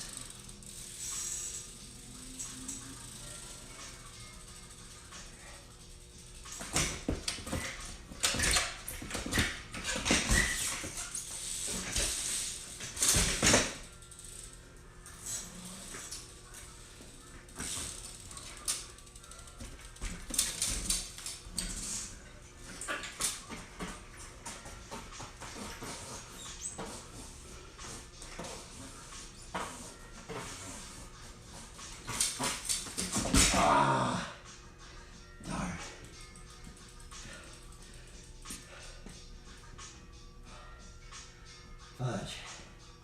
The double got me. I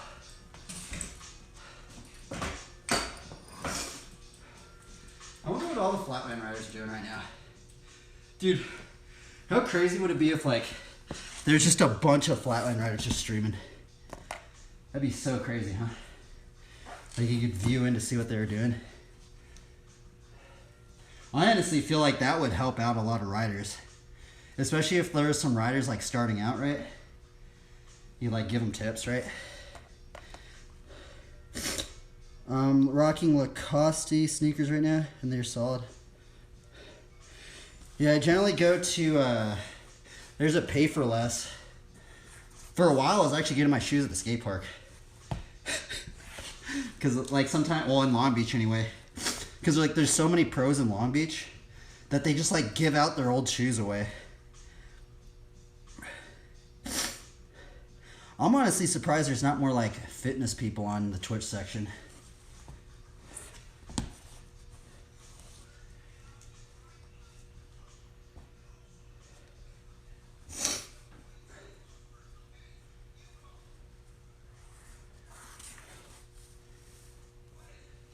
Like I'm wondering, there are some flatland riders in the underground, bro. They're doing some stuff like we don't even know about. I wonder, do you think like flatland's isolating for anybody else? Or do you think like most people like have their little like scene, right?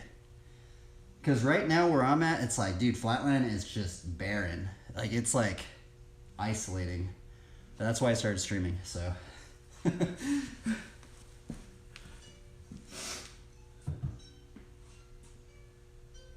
Low key.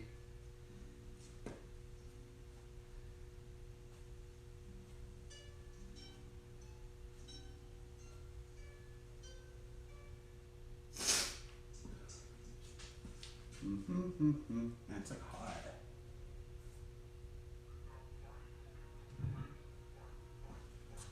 What was I gonna do? See, I could like. Here's the thing. Like here's the weird thing about like riding on stream, right? Because there's like, I can either. I have like, you know, like you have like the mess around mode, like you're just having fun messing around, and then there's the mode of you learning, right? Learning, and then you're just failing over and over and over again. And then there's the mode of like, you're doing the tricks that you've already landed, right? And you've already kind of landed them. And the thing about like which is weird on Twitch is because when there are people watching, sometimes I kind of just want to like kind of go more into the show mode, right? Where I'm like, oh, I've already landed these things, right? But people are watching, right? And the thing is, I honestly really need to just work on the learning tricks, just failing over and over and over again. But it probably doesn't draw people in, right?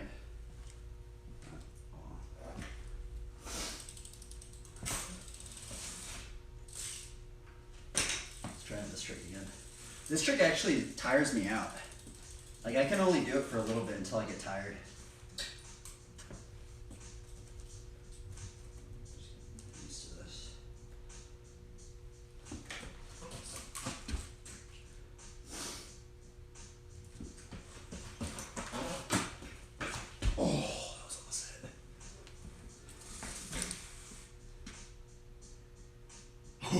Dude, that was my best one I've ever done right there.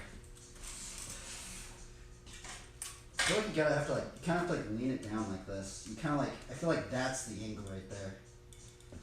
And then my foot's at this angle.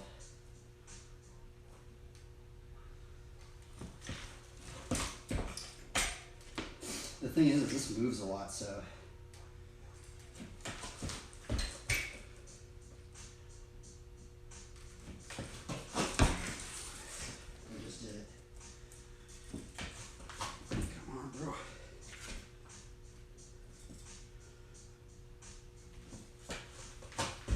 Trick's freaking hard, dude. That one's tiring. It literally just like tires my arm out. I can only work on it for a little bit.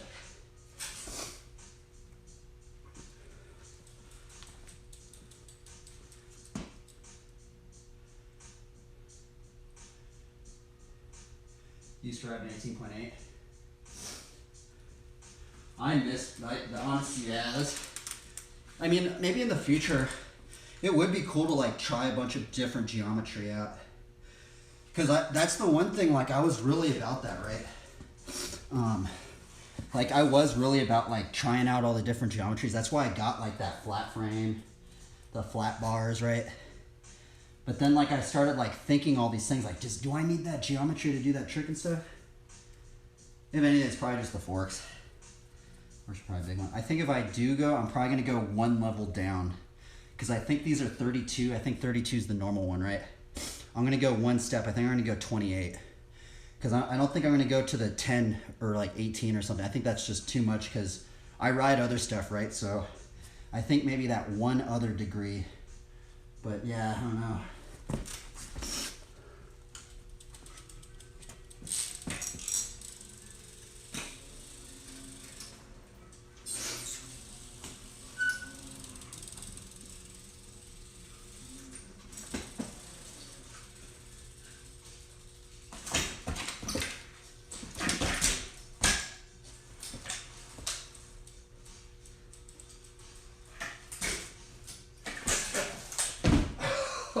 I've never done that before.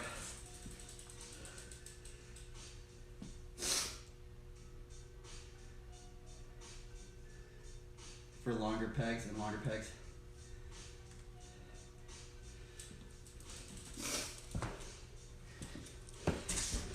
Oh yeah, I was doing the The boomerang combo. Forgot.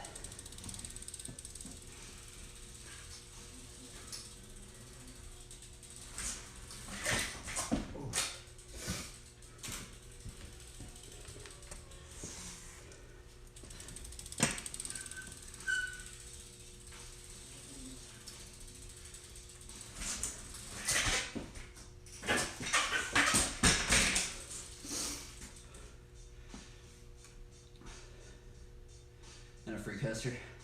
I tried a free coaster. I ain't good at free coaster. I don't know how people ride with a free coaster. Cause like I use pedal pressure a lot. Maybe one of those planetary coasters. Cause now I even like time my cranks out too. Like I use that for some tricks now.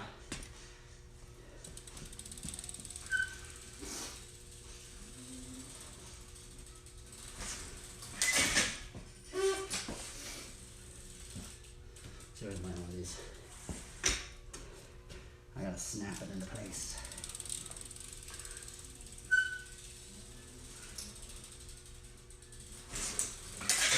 Ooh.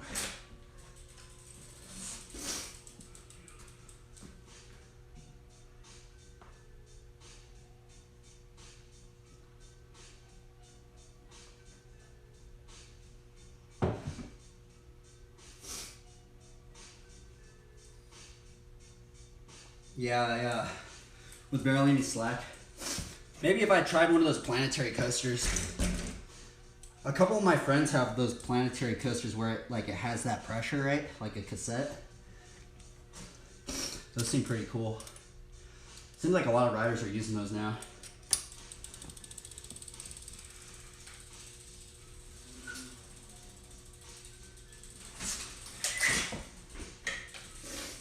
I've lost this trick.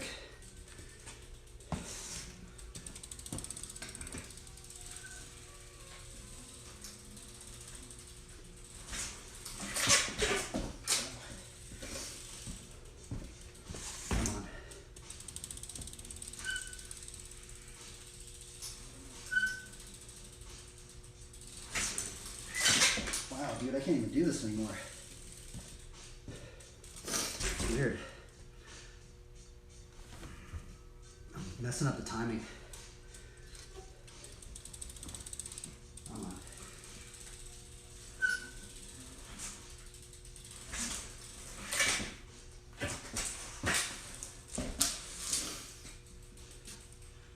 Dude, it's so weird like how some tricks I have some days and then I can't like do other tricks some days. Because last week I was kind of getting these down and I can't even get into it.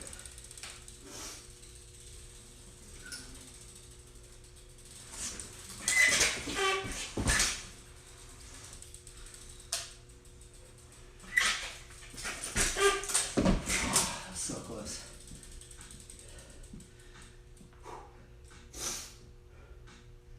Yeah, I like the boomerang. Oh, so close to landing that. Fudge.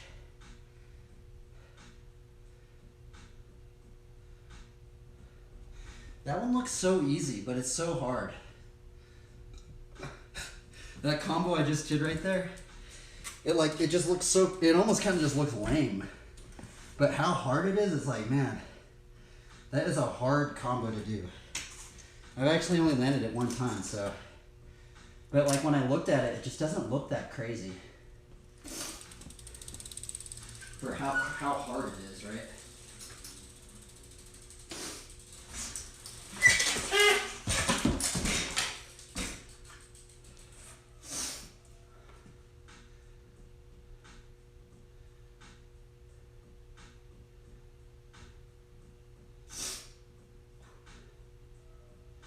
It's like hot today.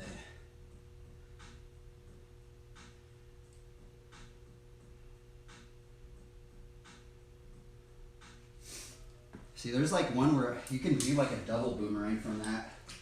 So you go like this, you put that, and then I've seen people not put any feet right there and they just, right?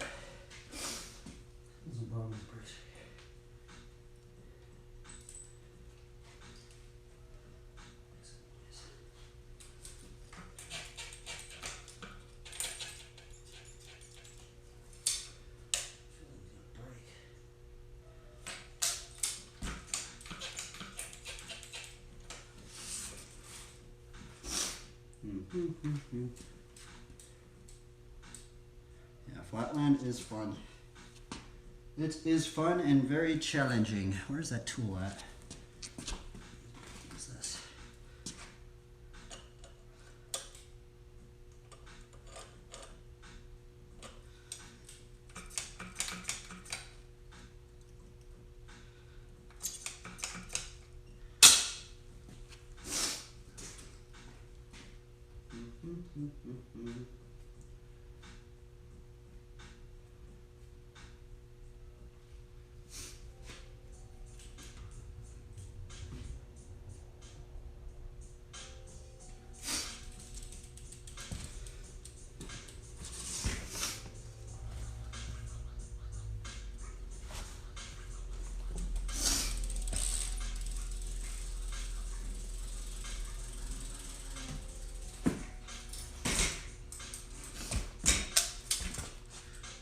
Oh, that's what it is. It's this thing.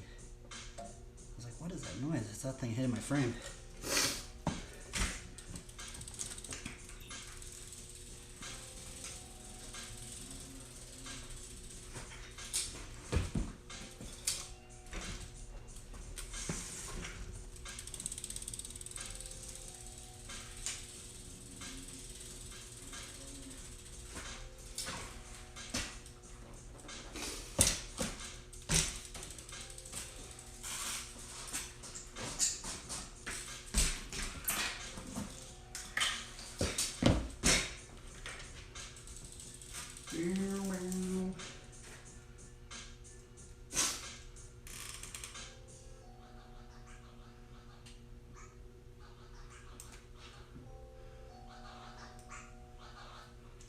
Dude, I could do that into a swivel, into a stick beat.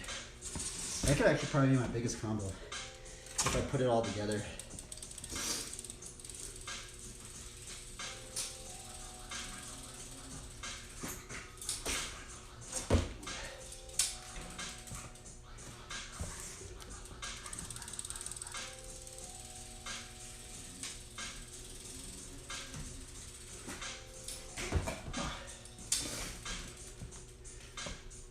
I'm like really bad lately.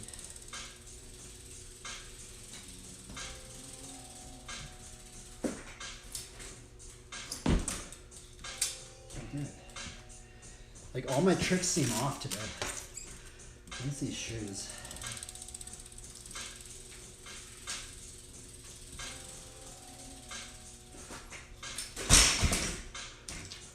Get those.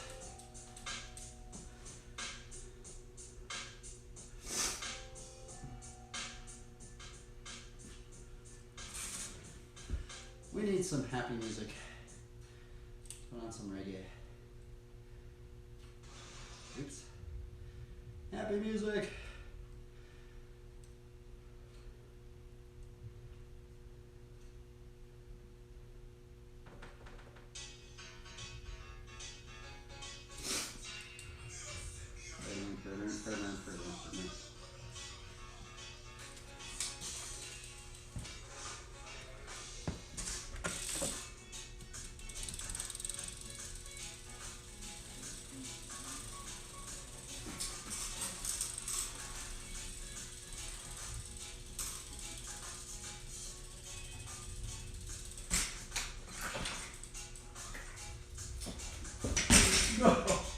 That was so close.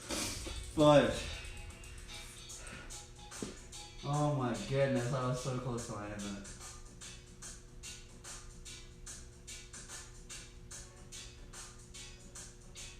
Fudge, bro.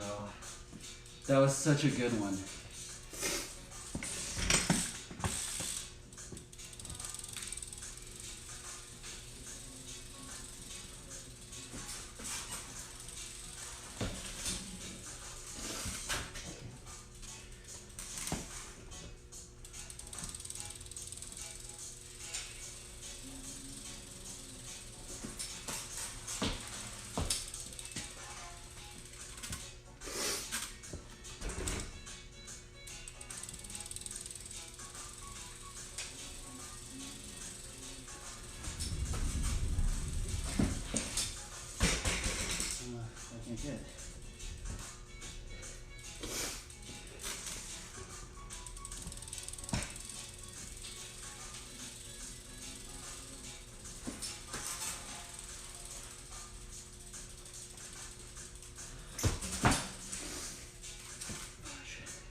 Hello, I'm from Ecuador. And I followed you because I like bicycles. That's awesome, man. I'm a firm believer that bikes will help to heal and restore the earth. So, I think it might help dampen it a little bit. All right, let's see if I can land this because I almost just landed it.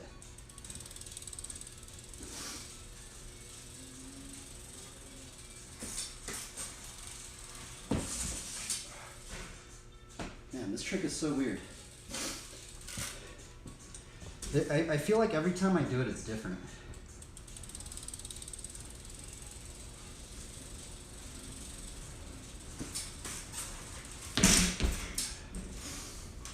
It makes no sense. I literally almost just landed. I can't even do it anymore. This is what's so weird about flatland. It's like, I literally almost just landed this. And I can't even do it again. Like, it's just... It's like, how do you not get frustrated at that, right? It's like, what in the world?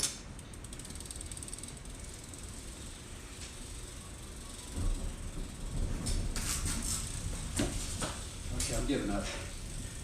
That's ridiculous. That trick's hard, man. They make it look so easy, but what's weird about that trick is every time I do it, I feel like it's different.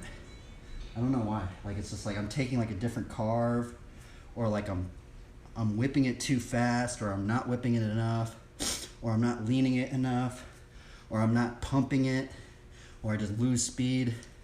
There's so many little variables that it's like you have to like micromanage all these little variables at once.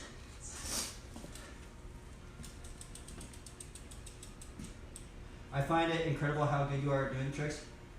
Honestly, I kind of think I'm still like a beginner at flatland. Because if you see like the pros, like a lot of the tricks that I'm doing, like these are like beginner. These are the tricks that the pros start with. Like that one that I'm just doing right there. Like a lot of pros, that's their starting trick, and then they do like 20 combos into that first one that I just did. I can't even do the first one. So I'm like 20 levels behind on certain things.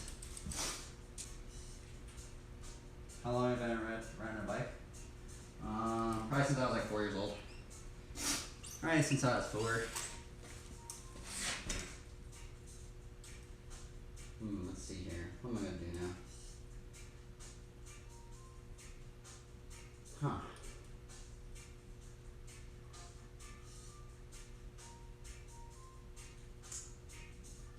Think here. Let me try a bar scheme line, I guess.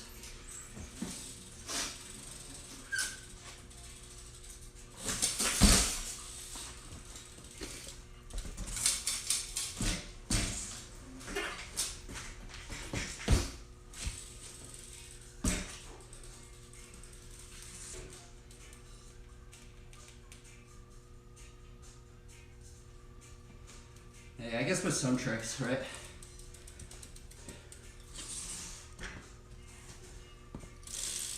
I've never really been to actually I have been to one contest.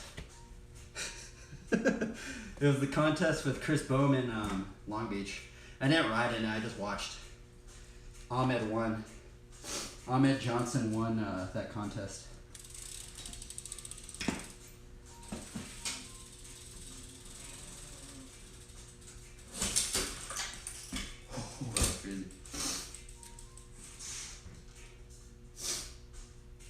But the cool thing about flatland, right? Here's the cool thing about flatland, is that you can ride it in really tight areas, right? I've seen people ride in littler areas. And you can just learn this stuff basically anywhere. Ideally, you want to find a level surface though. But yeah.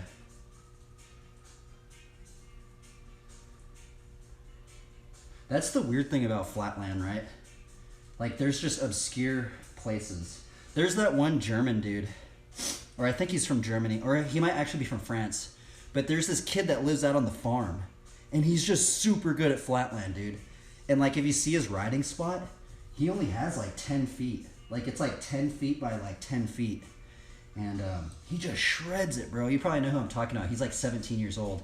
But I can tell he lives on a farm because like all of his clips are at like the same spot, right? What's that guy's name? I forgot. He writes for We the People.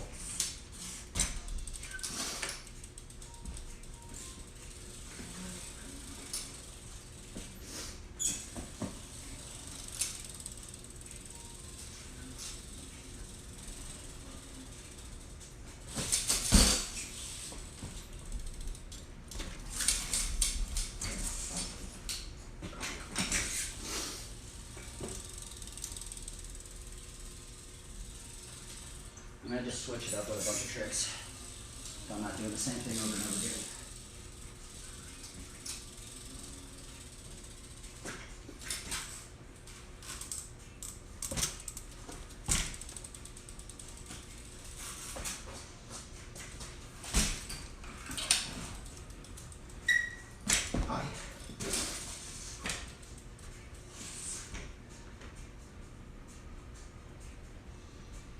Technical.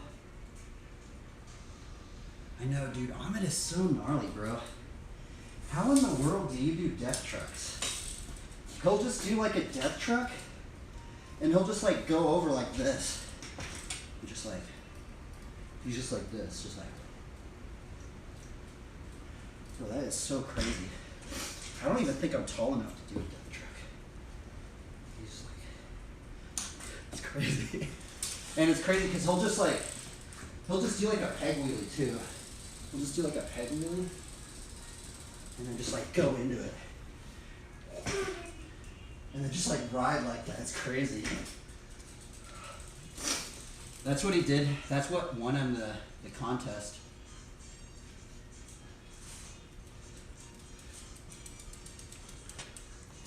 He did like a turbine death truck. So insane. Man, that trick is crazy. Can you do death trucks? Dude, death truck is like, I don't even know how to even begin to learn it, honestly. I don't think I can learn it in here. I think you have to learn in a straight line first, right?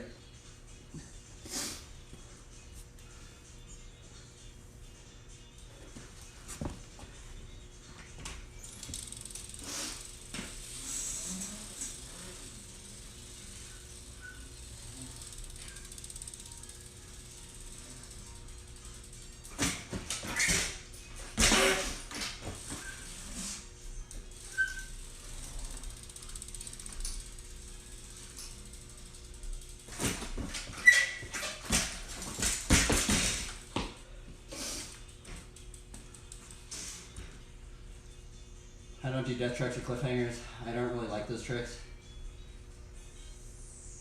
He does opposite step over switches with the bike backwards. Yeah, Ahmed is gnarly.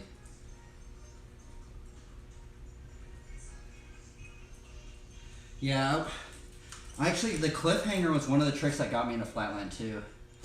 But the problem is like, I can do a couple cliffhangers, but like mine are like just like, I just do this. It's so scary to just hold it, right? My cliffhangers are like this. Cliffhangers are so scary to learn, dude.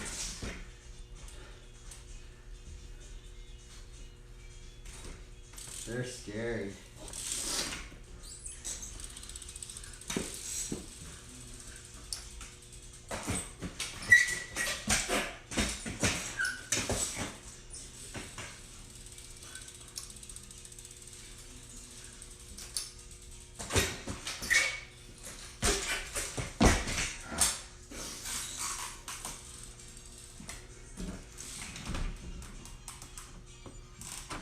Okay. Nope. No? What happened? Messed up on one of my new demon hunters. What'd you do? I didn't finish one quest line before I went to another, and I didn't know it was a time shift, and I can't get the first one. Huh. Man, that's weird. When you finish up your deal, It's not like you have to do this quest, right? yeah, You have to? because one of them is all Stormwind. Yeah, I would ask somebody in chat because I don't know. Sounds bugged out. Doesn't matter. I had fun doing it. Is to wear a cup? I It know, was, huh? it was less than 6 hours worth of flying time. For sure.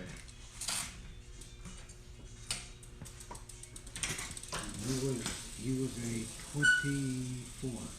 Huh. 54. 24. Oh, 24. Yeah. I feel like you don't have to do those quests. You can keep playing and not do this quest at all. Except that, Because I can. except I couldn't get out to Dalaran because I can get out to that area. Did you do the Chromie thing? No, I can't get out there because I don't have a Hearthstone. Oh, well, don't I you? can go all over Broken Shores except Dalaran. Oh, well. And the Demon Hunter home is that little island just down below Because, Dalaran. like, you can PvP and get all the way up to 70. I can't PvP though. Well, I know, but the thing is, you don't have to do those quests. You I, just move I on. know what you're saying. You just move on to another quest one. I know what you're saying. However, I've taken my other Demon Hunter in that pair and made it Havoc, Yeah. which is the DPS spec. Yeah. You also have to see, because there's And also I switched it just long enough. well, the thing is, you also have to see what level range. Here, I'm going to show you when you log on, okay? I'll show you, because there's a level range, and if you're not in that level range, you can't pick those quests up. These are beginner quests. Oh. These are quests that you get as soon as you leave the. Oh, well, you probably don't need to do them, though. I don't know. Doesn't matter, Dad. It's all good. Well, the thing is, because if I can't get to Dalaran, there's a whole bunch of the Demon Hunter stuff I can't even get access to. Because their class hall is that little island just below Dalaran. Wow! I don't think I've seen you actually do that.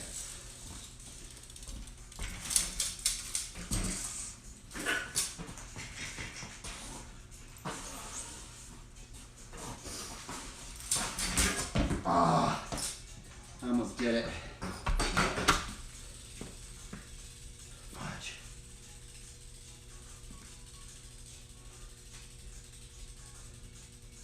Darn it. That was almost a really good line right there. I was so close. Oh my goodness.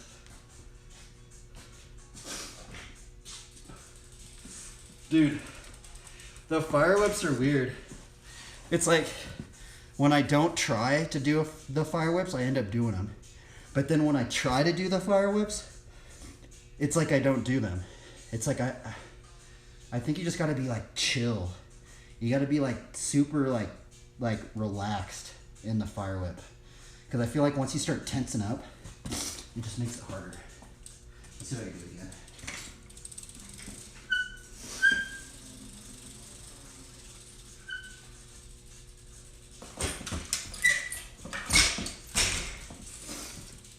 Just odd.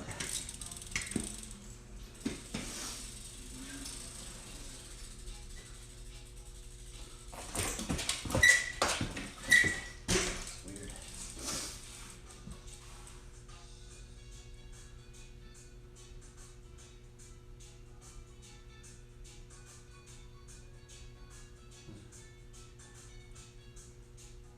Get mom load.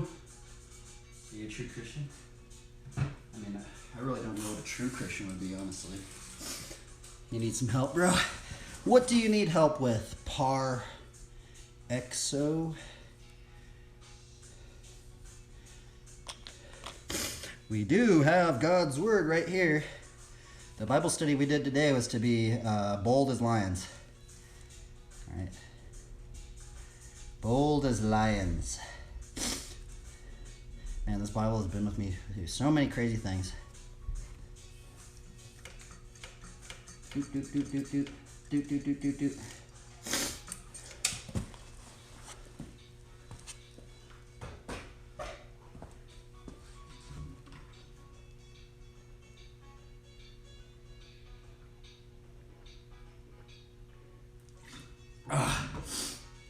out with my dad.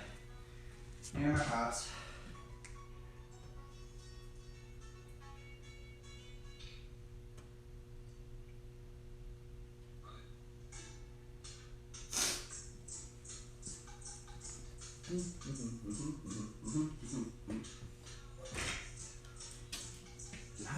I guess I landed that thing, but I didn't land anything cool. Let's try and do the bar X up.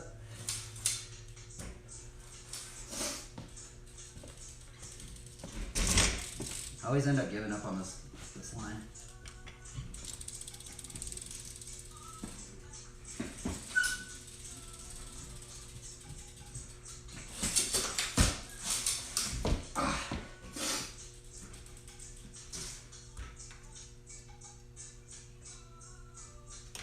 I know my dad plays a lot of WoW. Kind of funny.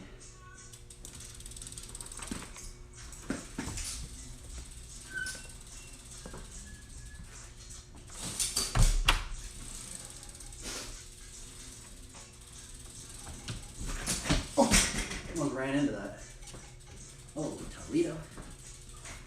Well, move it so it's not in the way. I need that thing already.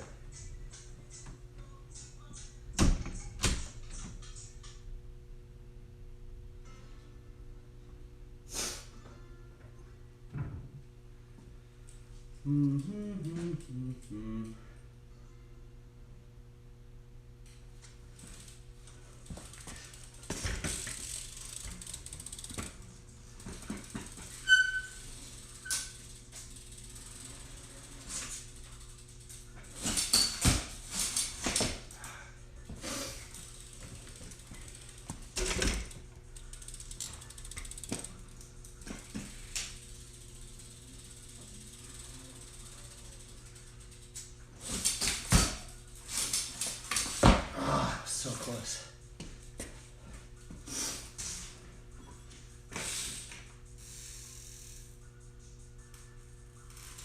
Screw Blizzard. I know Blizzard has changed a lot. A lot of people say it's because of Activision. Oh, I'm so close. This line, I always give up on this line. It's hard.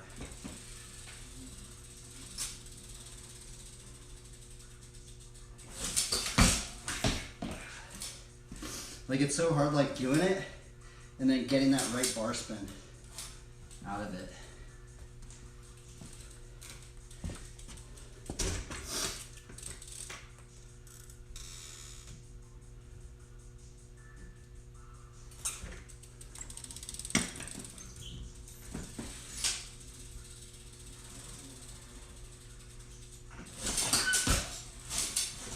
I need, like, to, like, flare it out just a little bit more.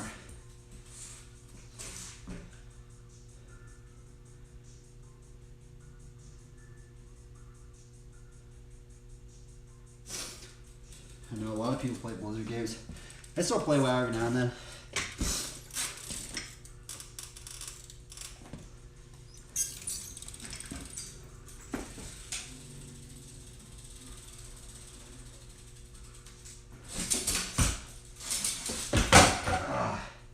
Why is it so hard?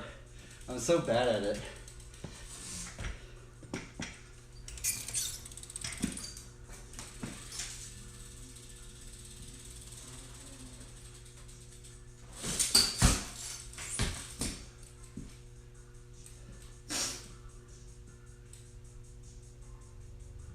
Oh, I'm so close. We're so close yet so far.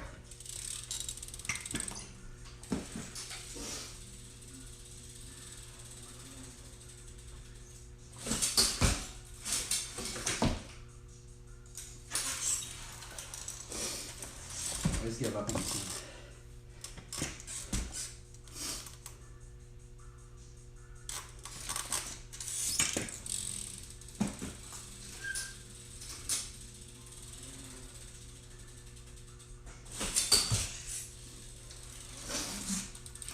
Let's move on. What about a regular foot gerator to switch foot gerator? So we do one of those.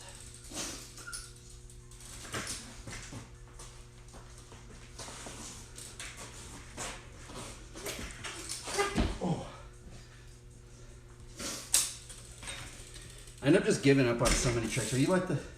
I wonder if other flatline riders are like that. Like, I wonder if, like, other flatline riders... Do you guys just, like, get bored? Because I feel like if I, like, try something, like, 20 times and I don't land it, I just move on.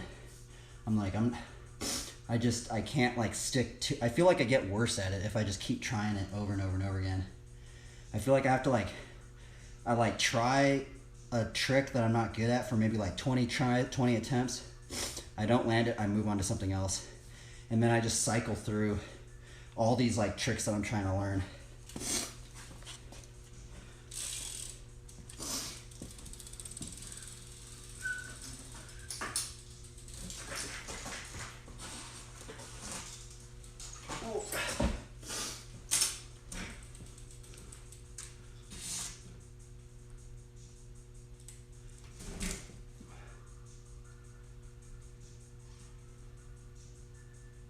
Do they even know about wow? Is it feeling? Do these? Put in check. It depends on the trick. If you're going to use it and it's good for your style, to learn it. Yeah, sometimes I just get like, it's just, it's like almost like, oh, I feel like I get worse at some tricks. See, we could do switch foot gyrator to a regular foot gyrator. I've only landed 2 of these, or 2 or 3 of these.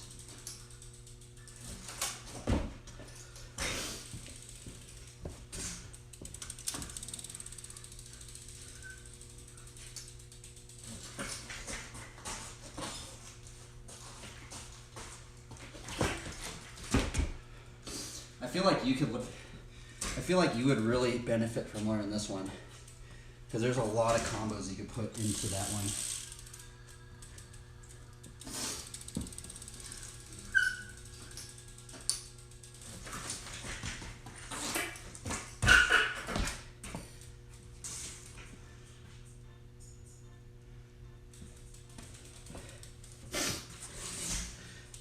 This one just seems really easy to do. I'm not good at it.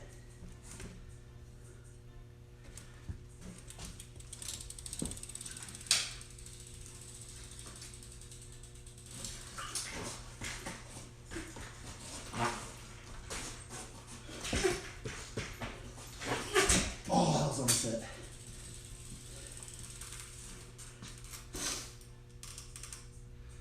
That was so close.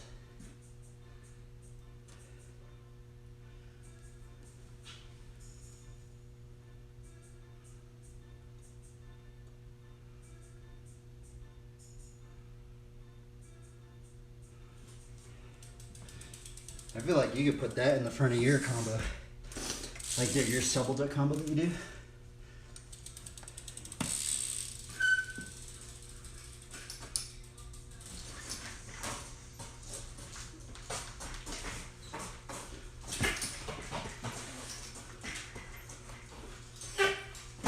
Oh, so close. That was so close right there.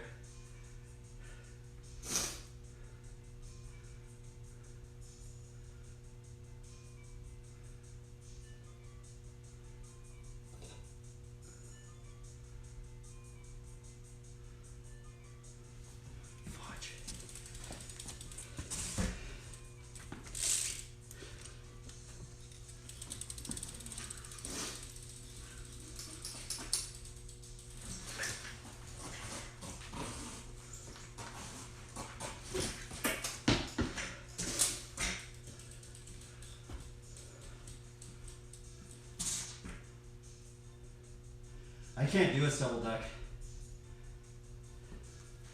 Because like it's double, I'm not good at my regular foot gyrators. I barely do regular foot gyrators at all.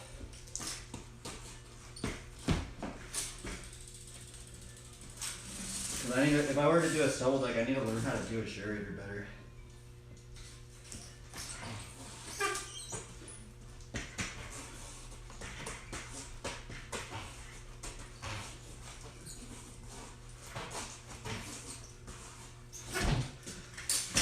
best regular foot share.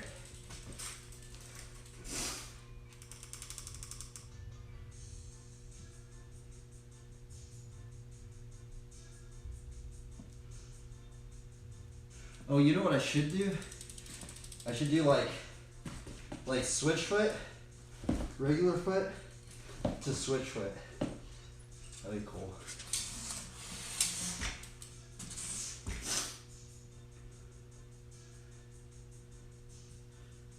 Keep it straight.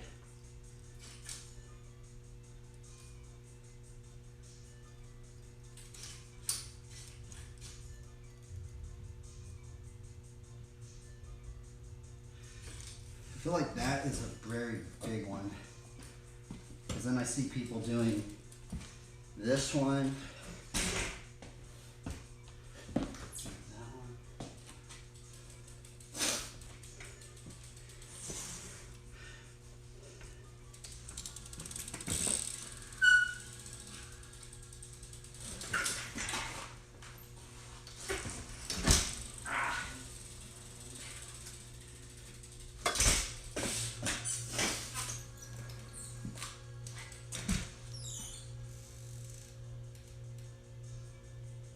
You go the regular version, dude. Just keep your body upright.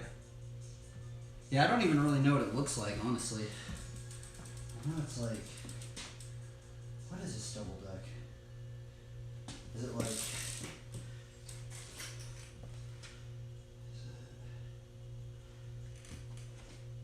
oh, is this the double deck where you like bring the bar behind you like that? I don't even know. I'd have to watch a how-to on how to do it. That's a strange trick. Who taught you that one? Did you find, how'd you learn that one?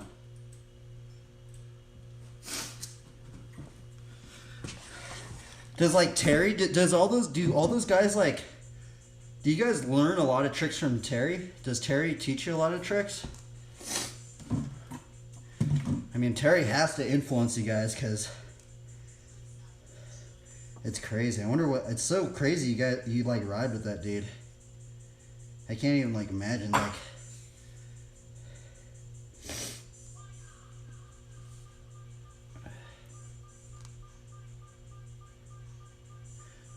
Because I wonder if different regions have their own styles. Because I feel like one thing I'm noticing is the France guys, they're doing that thing that Alex Jublin does. That like G-turn, you know, like the manual, they're on the pedals and they do the G-turn and then they go back into another G-turn and then they go back into another G-turn. I feel like the France guys are learning that because of Alex Jublin. And I'm wondering, like, because of what riders you learn from, like, they teach you faster. So you just end up just, like, doing those tricks that you're kind of surrounded by. Like, you just, like, you know. What's up, Y Spidey?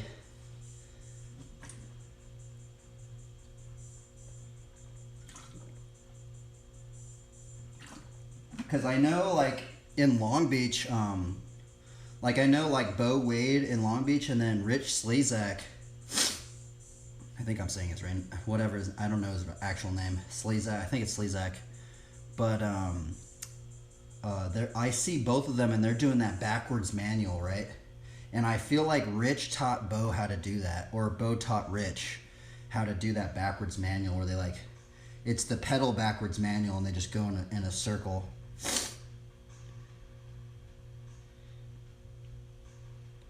He gave me suggestions though.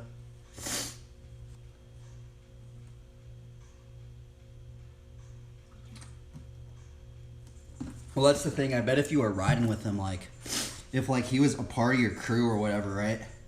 Like, you would definitely probably pick up some stuff that he was doing.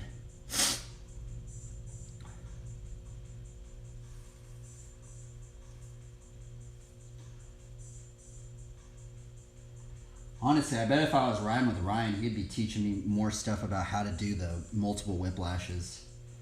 He would definitely probably be telling me some stuff on how to do it.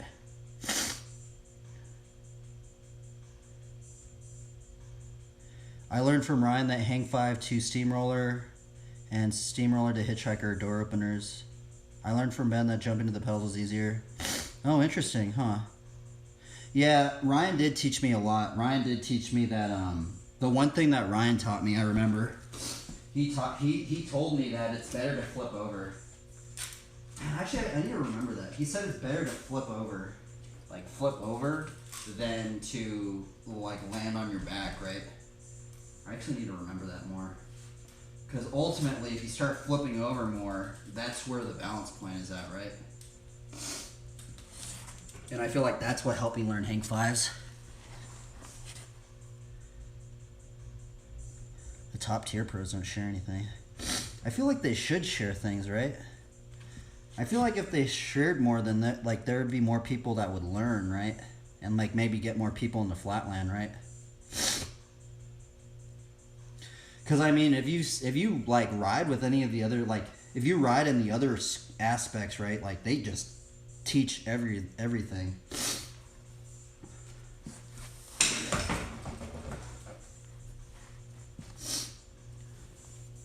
Yeah, for hang five. I feel like if I want to learn multiple whiplashes, you need to just like learn how to like whiplash and then just flip over. And once you can keep doing that, because I feel like I've forgotten what Ryan told me. It was so funny when I rode with Ryan, I was pegless.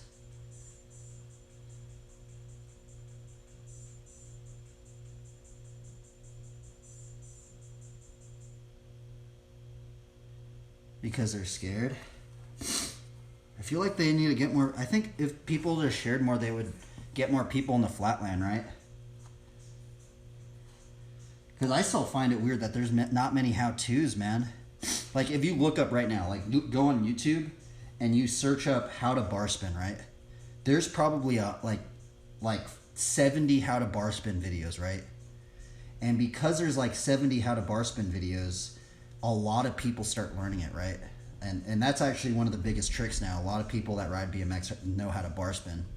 And the thing about like all the how-to, so if you watch all 70 how to bar spin videos, right? Somebody always says something a little bit different, right? And sometimes like if you hear it from a different perspective, it like clicks differently, right? But the problem with flatland that I'm having is I'll look up a trick on flatland, right? And there's only like sometimes like one how-to. Sometimes they don't even say anything. Sometimes they just show you the trick and they don't say a single thing about it, right? And you're just like, how do I learn this? You know, it's like, and then like you look at your friends and none of your friends are doing the trick, right? Like the stick bee, right? Like the stick bee no-hander. I legitimately had to go to Bobby Carter and be like, hey Bobby, how do you do this trick? And he taught me how to land it. Like if it wasn't for Bobby, teaching me how to land it, I would have never learned it, I bet. Because there's not a how-to on how to really do this trick. But Bobby actually does have one how-to. He does have one how-to on how to do this trick, but like he didn't really go into how to land it, right? Yeah, so like shout out to Bobby Carter. He's the one that taught me this trick. Or how to land it anyway.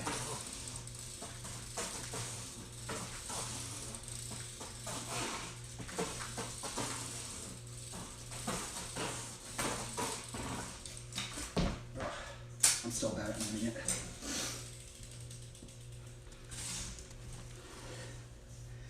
Yeah, there just needs to be more BMX how-tos. Flatland how-tos. I feel like that would full-on bring more people into flatland.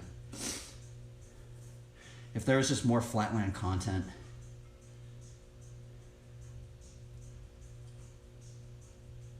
I mean, just Nikes, they have schools and stuff that they're doing.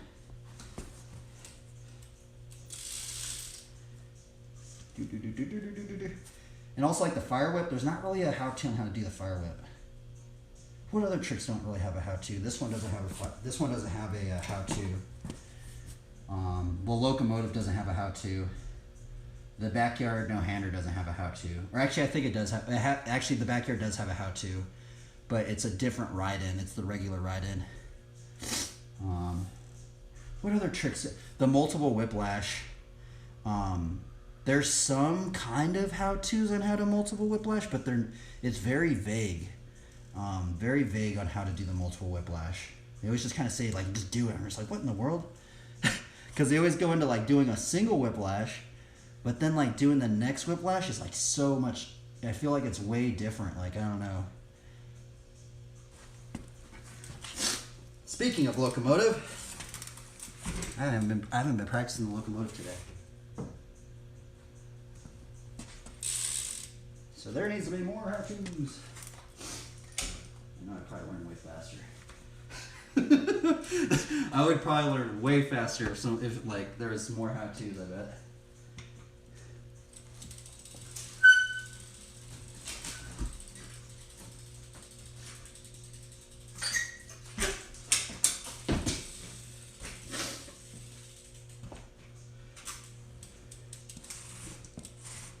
And then the double decade doesn't have a how-to.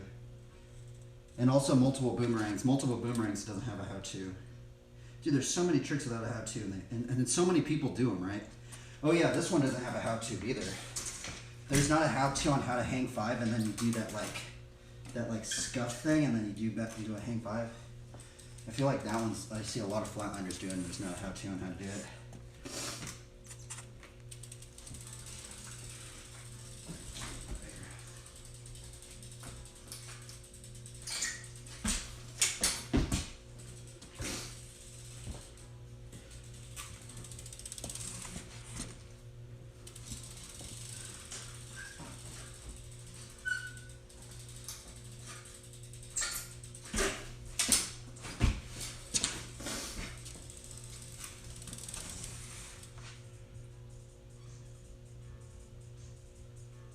Ryan won the multiple. Oh my goodness, I know. That Ryan's the one that made me want to learn multiple whiplash because he makes them look so easy, right? That trick is not easy, man. He makes them look like they're nothing. Like he's just like he just makes them look so easy. And like when I try them, I'm just like, nope, I am not learning that right now.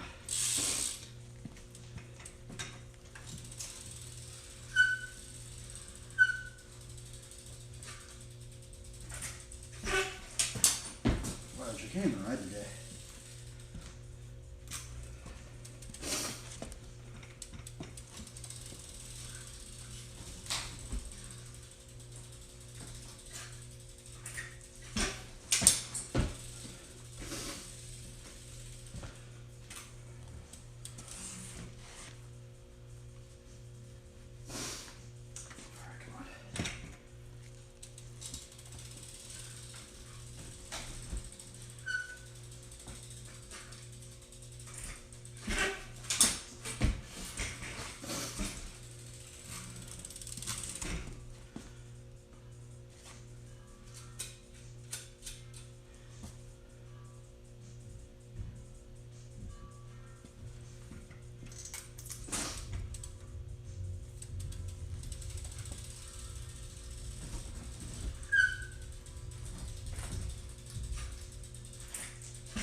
Watch this stream. Shout out to all the lurkers living in LA.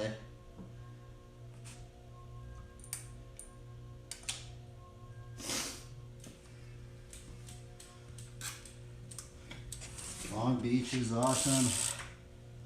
They have such a good scene there. They like helped me out a lot, bro. If it wasn't for all this, if it wasn't for the flat scene in Long Beach, I would never would have gotten into it. Like it was so cool. Like I didn't even know how to do anything on flat, and they would just like help me out. It was cool. Like they were like teaching me.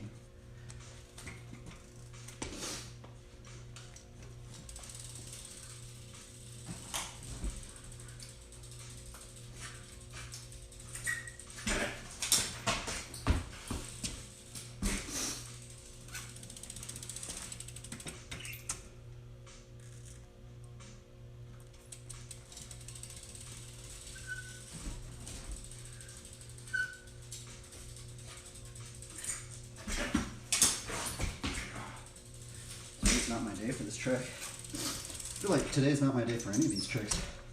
I'm not really bad today.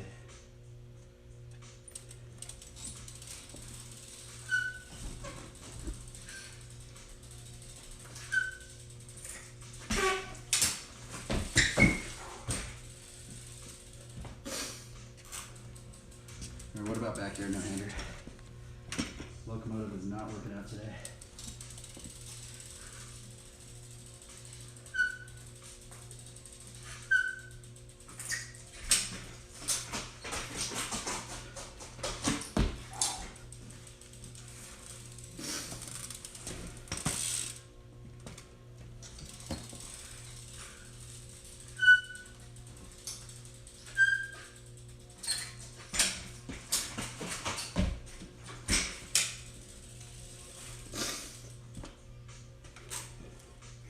We're grinding for this.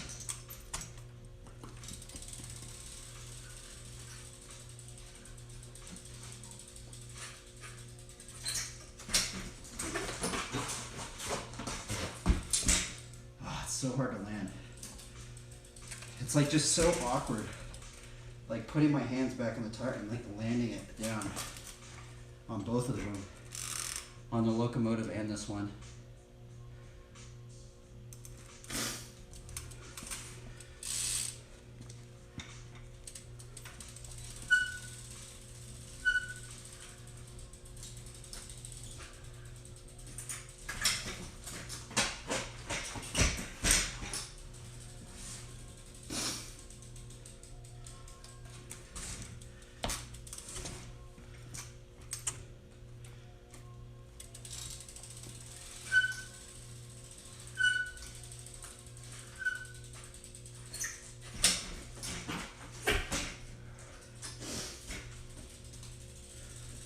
I've been after this trick for so long. I can't even believe I'm still doing it. I feel like people just think I'm crazy. Like this trick in particular, man, this has been taking me forever to learn.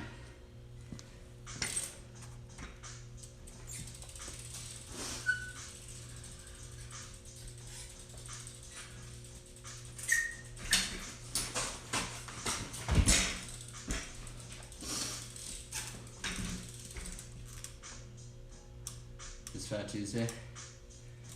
I've never been to Mardi Gras. That's crazy.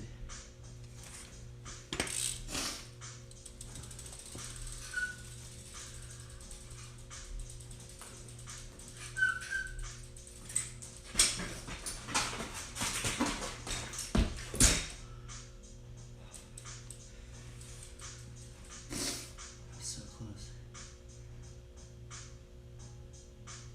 What am I doing wrong? I have to be like, I keep messing that scuff up, dude. When I take my hands off, like, I'm messing that scuff up. I have to like put more pressure on my foot. So I'm seeing what I'm doing wrong.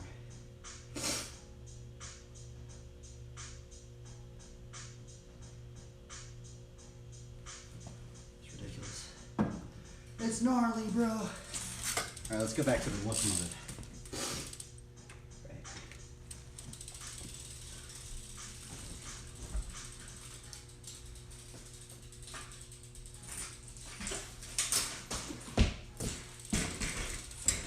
The scuff's pretty similar.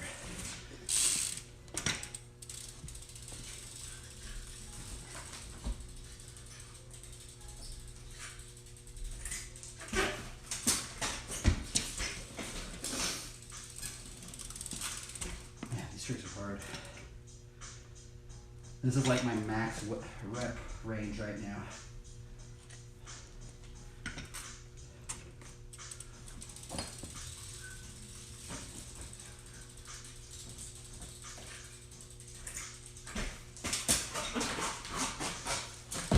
Oh, fudge.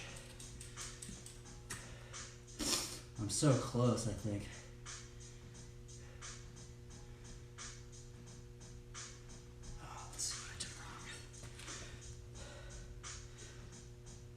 I'm like getting out of the ride out weird.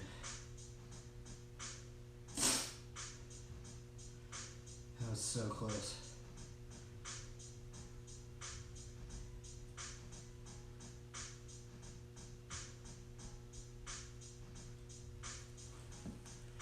Oh my goodness. That's just such a weird ride out. It's very awkward.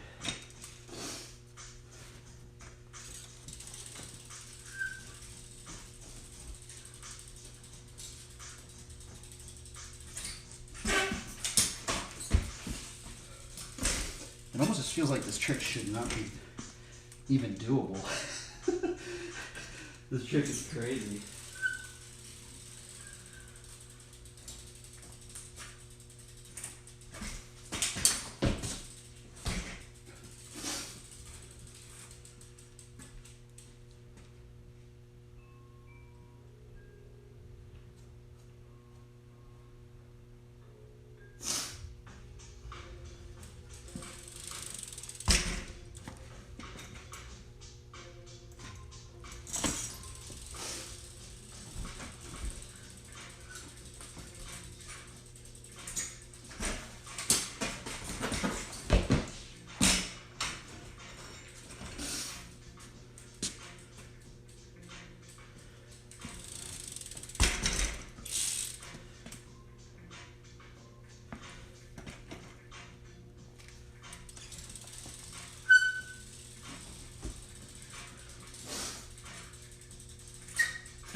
It's so hard to land.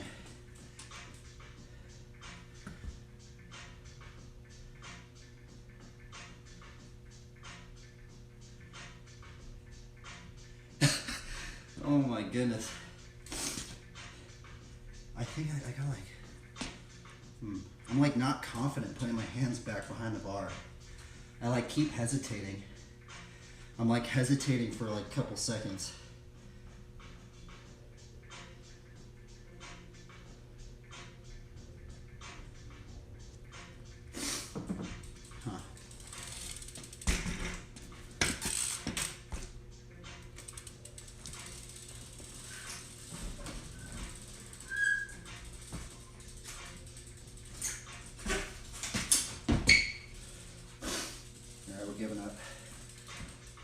We're giving up on that trick. We got into a couple.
I know, almost, huh?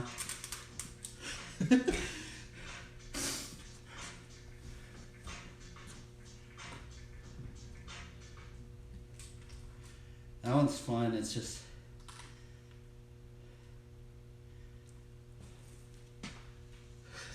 it's fun though, because that's what matters.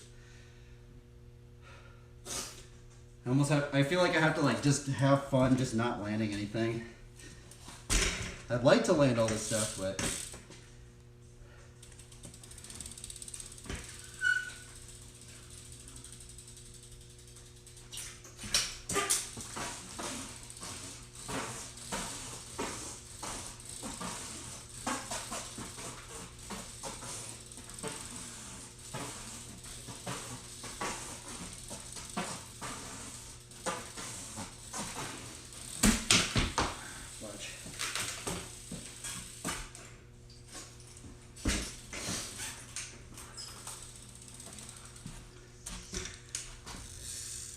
how would you get up from that? Well, actually, it's like this. So,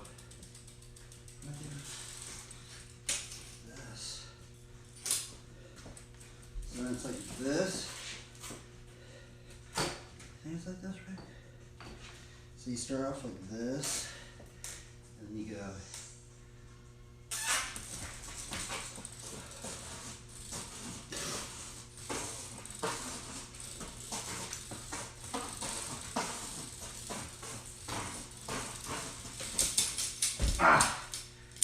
Like that. It's just hard to put it all together. I actually did it that time, but normally I can't do it. It's like learning like 5 tricks in one. That one was actually a really good one. See, I wish I would have done that. Oh, dude. I've landed it 3 times. This combo anyway. See if we can do the full combo.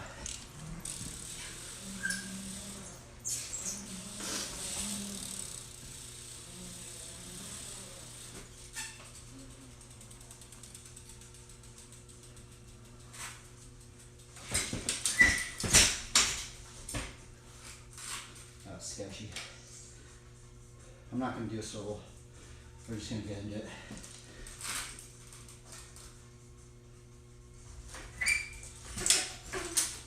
It's hard to get into that one. But yeah, I want to do that. So, hang 5. If I could just put it all together. This is hard.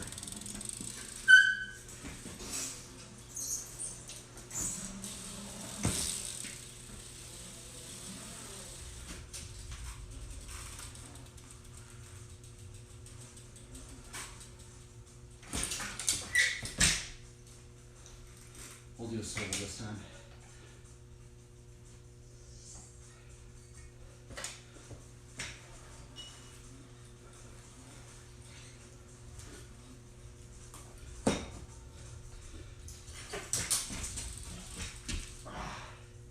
That part's so hard. But yeah, then we go like this. And like that. Something. Get back into it.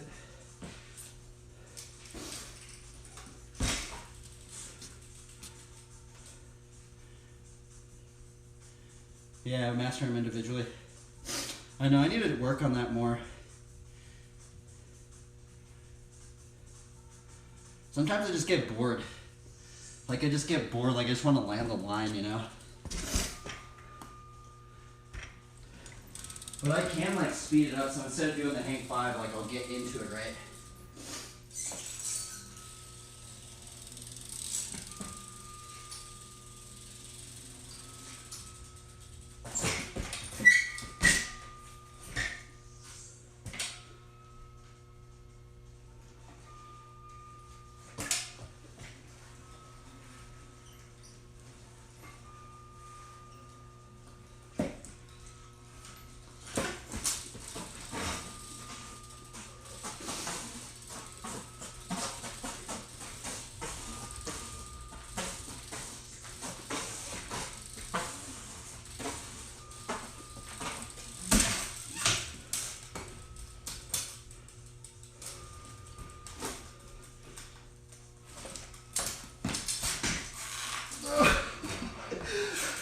That was so close.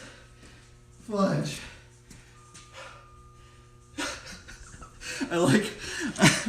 I like tried to hold on. Man, it's just tiring. Man, I was so close to that one.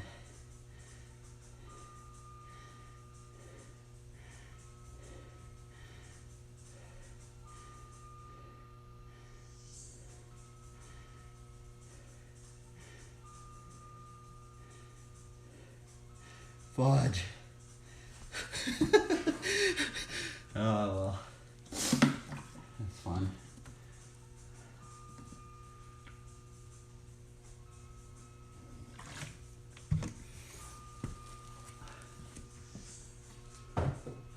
Yeah, if I did land it.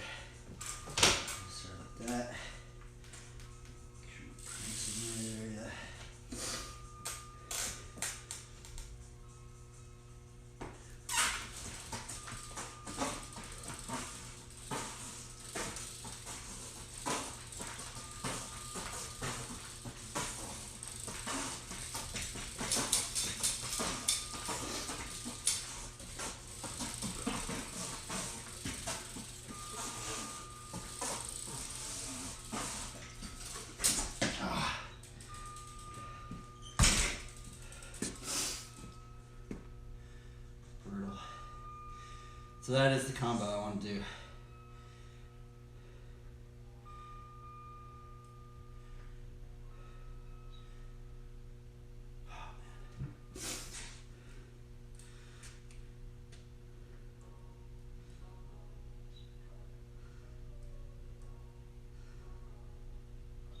I almost lost her right there. That's crazy.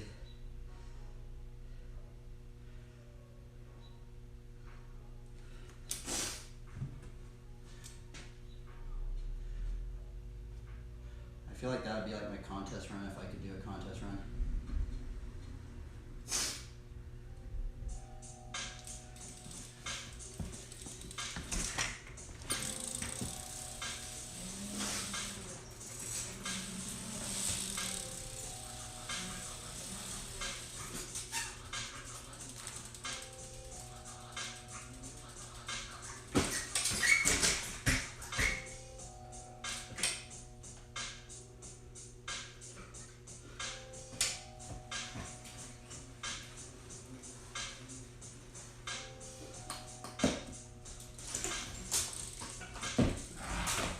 That part right there is so hard. It always gets me. What makes it hard is it's always different. Because like I'm swiveling, right? And then like the swivel's always like different. I'm always like, because like sometimes I'm like over here, sometimes like I'm over here. Like, and then having to like go in and then have that right speed to like go up. You just, oh. Honestly, that's what I should just be. I should just be practicing that. Because I always mess up right there. I should just be practicing swivels.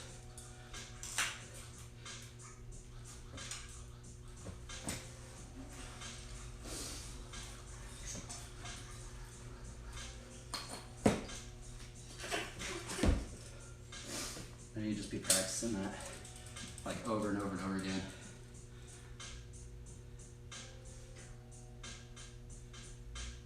That's actually a good one. I actually need to do that. I need to just not waste my energy doing all the other stuff because I can already do the other stuff.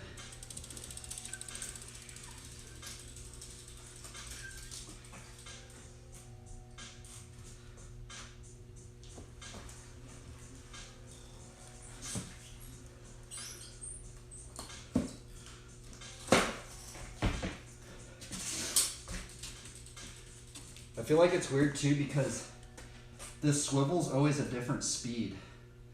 So like I have to like, I don't know, like the speed always gets me. I have to get like that perfect swivel.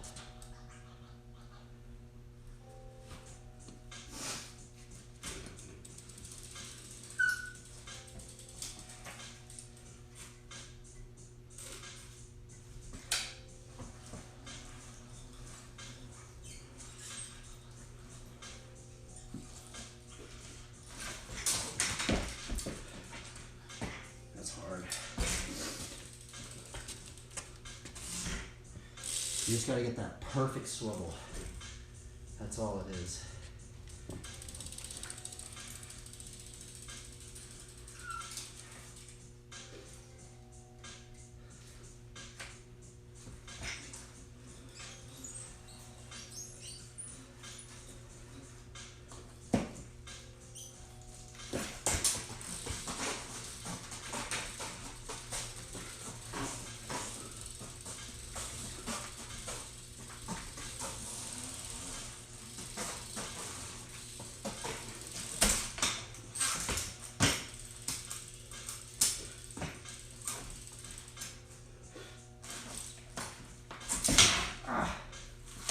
Now I gotta practice that.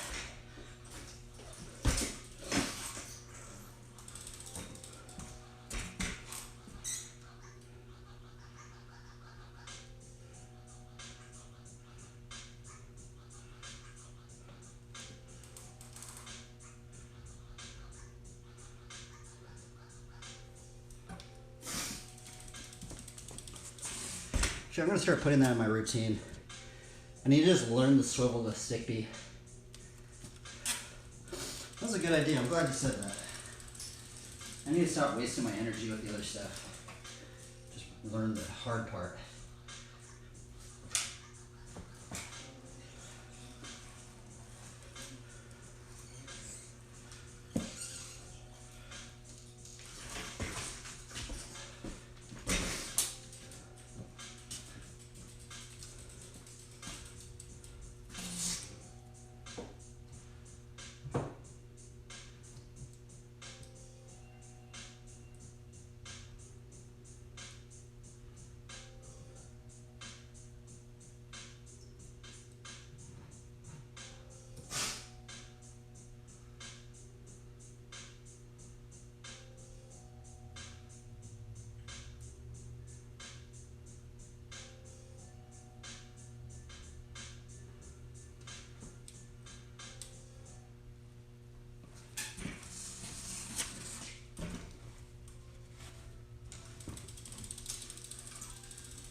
I wonder if you could like get that consistent.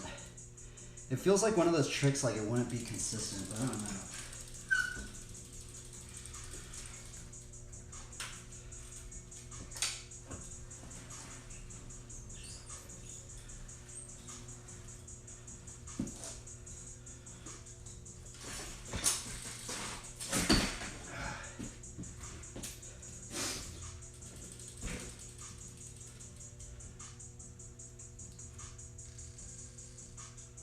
That's brutal.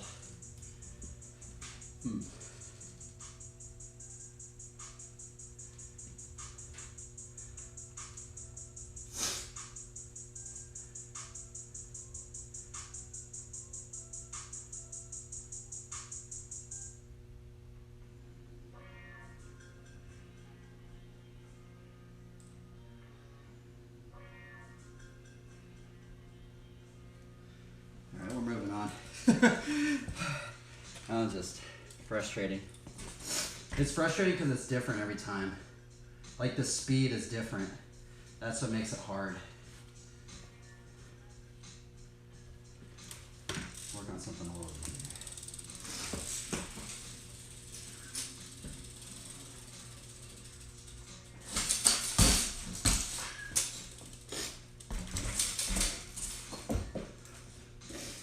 It's easier.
I need to not do this generator. I do too many generators. I'm trying not to do generators. Let's do the steamroller one. Let's go back to this one.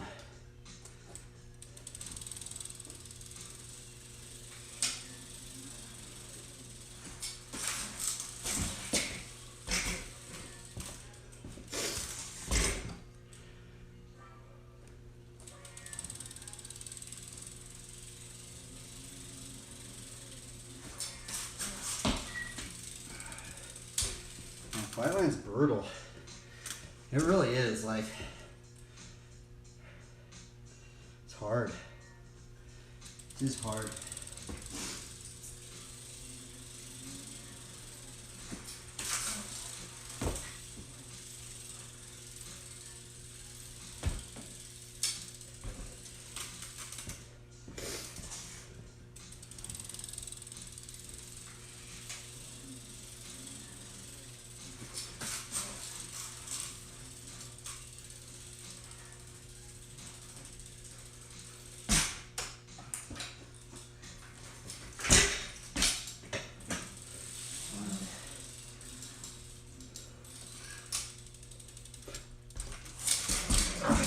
anything. That was the only thing I landed all day today.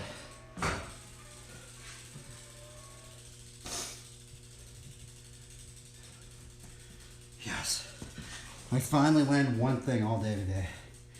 That was the only thing I landed.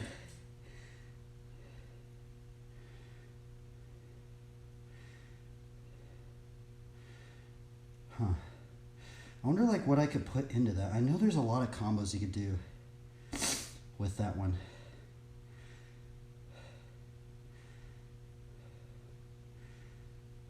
Add stream marker. That's literally probably like the fifth turbine steamroller I've ever landed. Oh my goodness. It's so inconsistent. Let's see if I can do it again. Just to see if I can do it.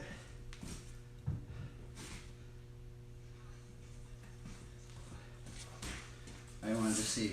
If I can land it again, that'd be sweet.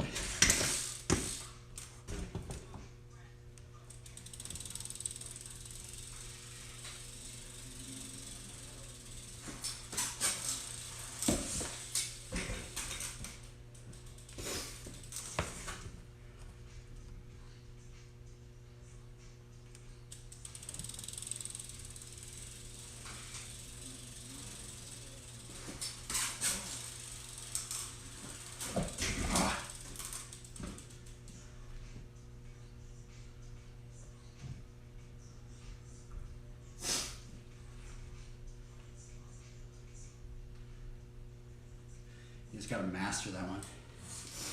Yeah, that one's definitely. Alright, I'm taking a break.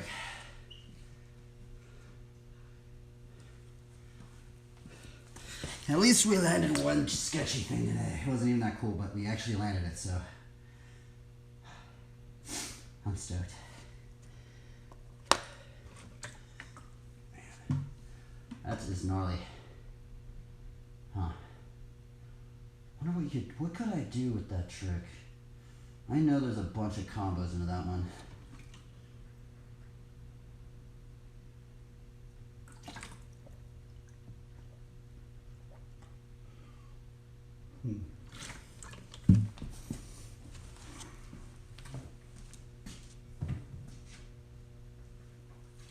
I wonder, like, let's see, did I go into a funky chicken?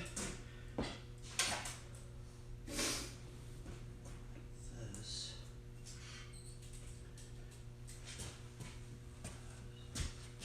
I feel like it went like,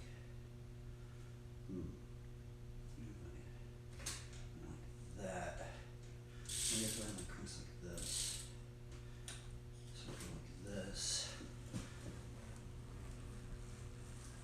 Change it to this. Go funky chicken.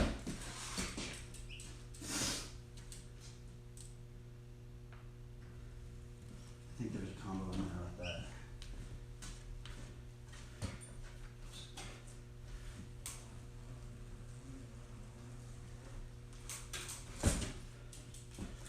I'm gonna do this one.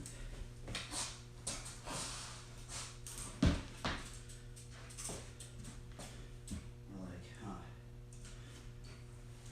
this one. I guess you could also do the bar flip. This.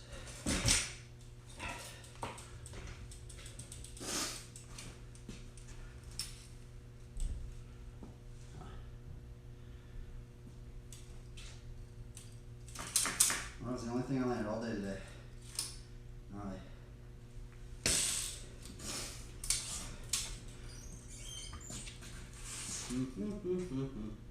Let's see what we can do another one.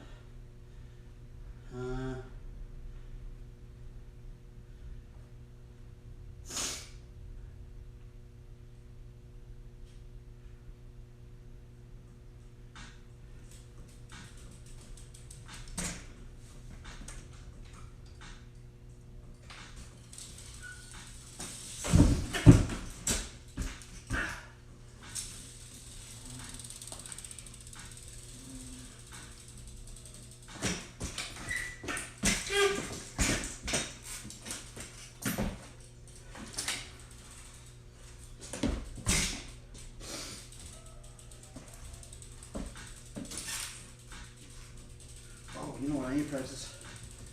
Huh.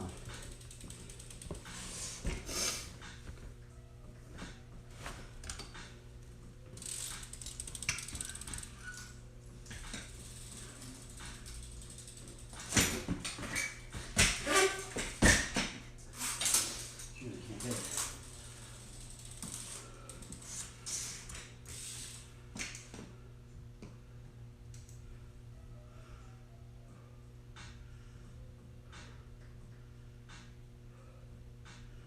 Do do do do do do do do.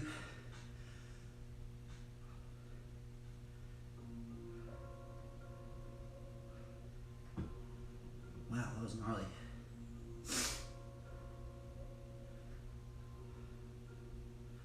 Holy moly, that was crazy.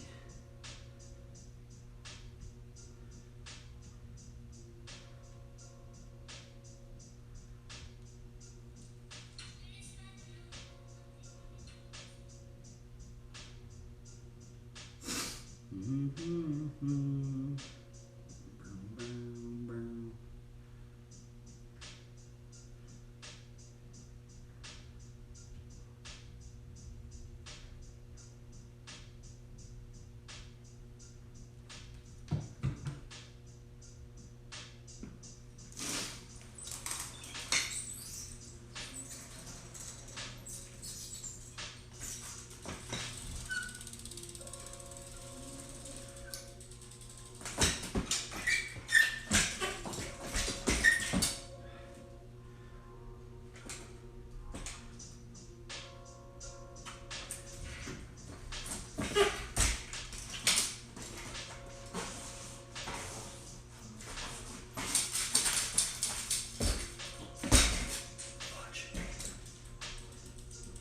Dude, I wonder if I could do a triple bar spin.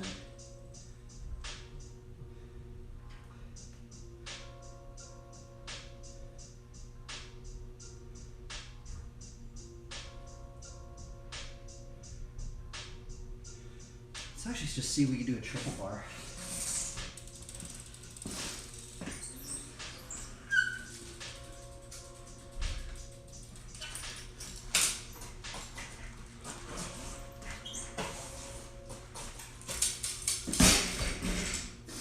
Weird, I almost did a triple bar.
think that's how you learn it. You just gotta keep.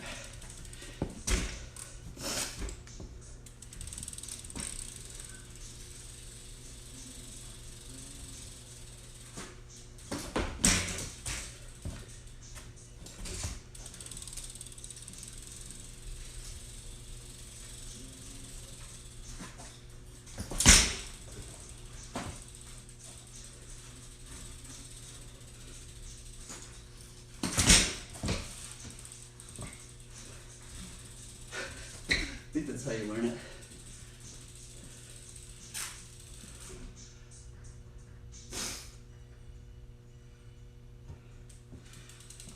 Multiple whiplashes. This trick is frustrating, bro. I give credit to anybody that can do multiple whiplashes. They're gnarly.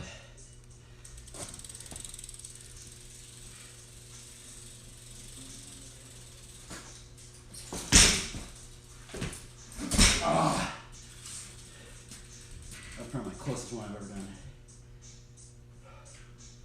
You guys know how to do multiple whiplashes? And that one is actually probably the closest one I've ever done, actually. I know it was like really sketchy, but like it was somewhat it. I think close.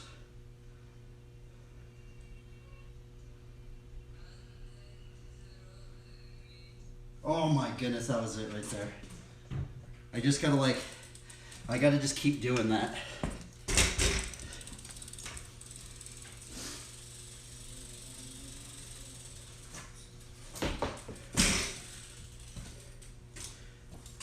Right here.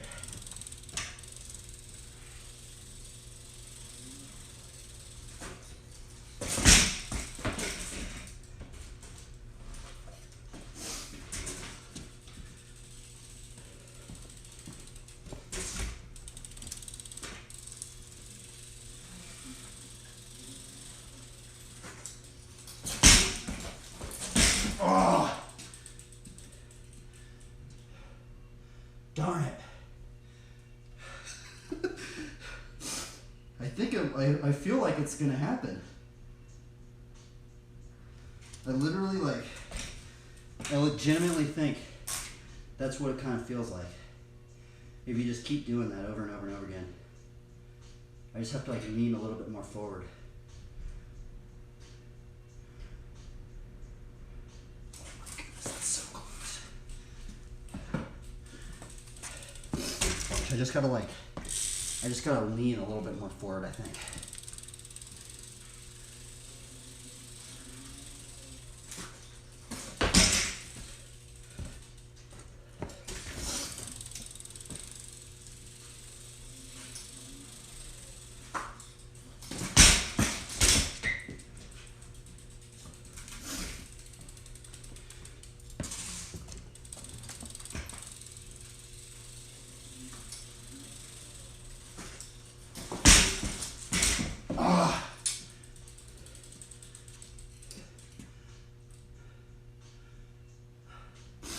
I think I'm actually getting closer. It's crazy.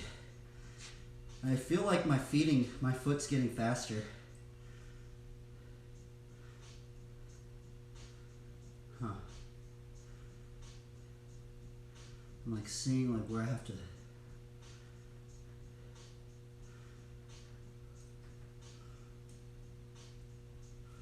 Huh.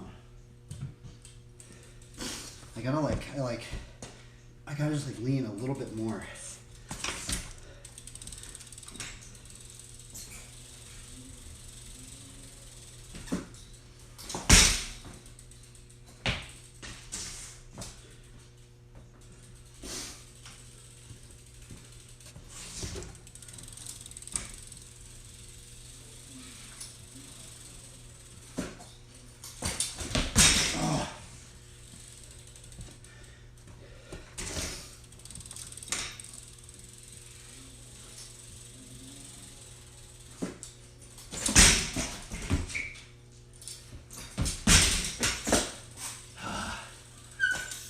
Brutal. How do you guys do this thing? These things are hard, man. This trick is flat out just It literally feels impossible, I'm not gonna lie.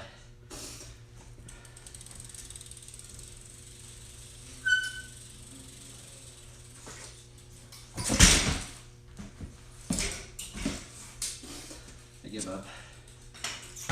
I give up.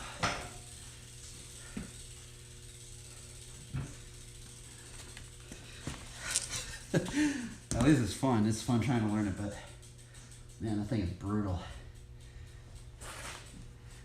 They make it look so easy. There's like, there's dudes that'll do like 7 of them in here.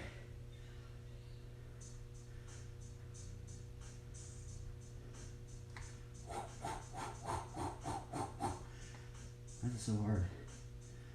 Huh. That is a strange, dude, that trick right there is so weird. Huh. Let's try some locomotives and then I'm gonna end stream.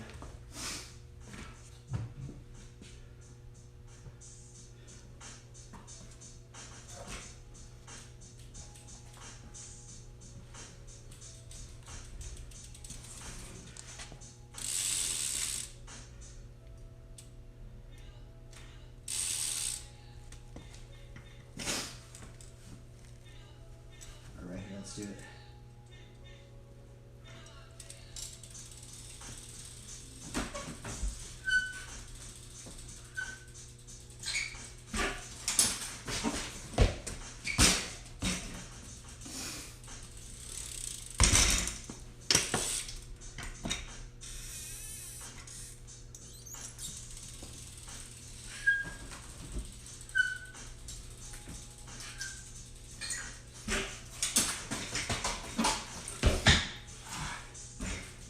I'm like so close, I think.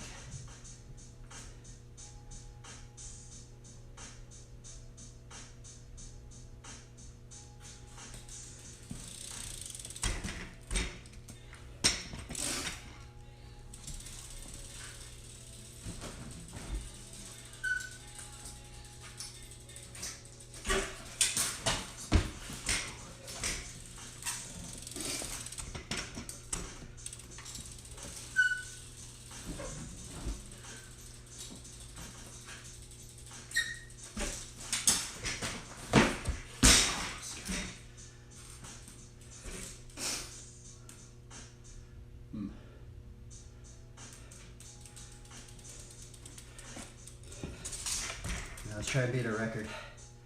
Alright, 5 fire whips. Right here.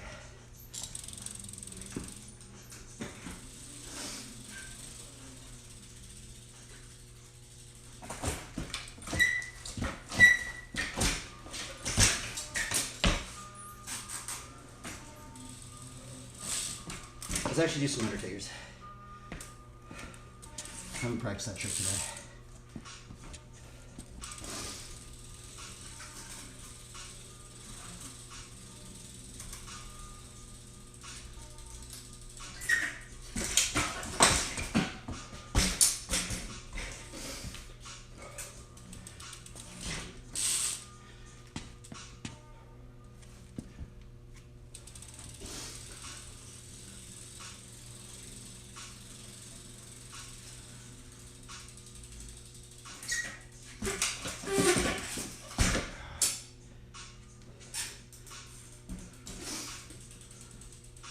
Brutal. This trick's hard. For some reason I always just mess it up. It's harder with this frame. It's easier with a flat frame.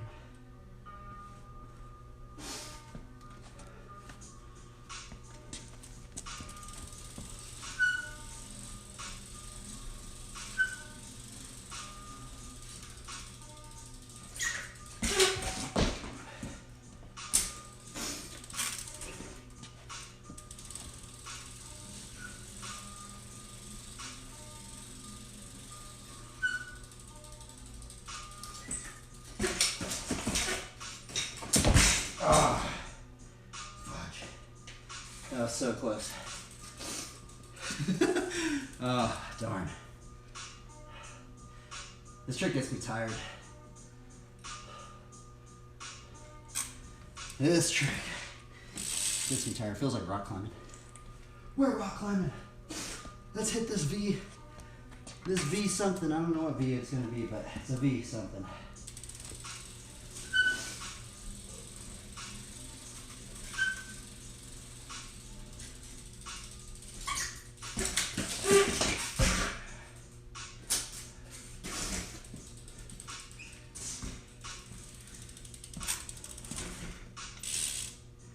Come on. Let's get it. What is wrong with this thing? I've done so many Undertakers. I mean, it's still hard. When did it get easier?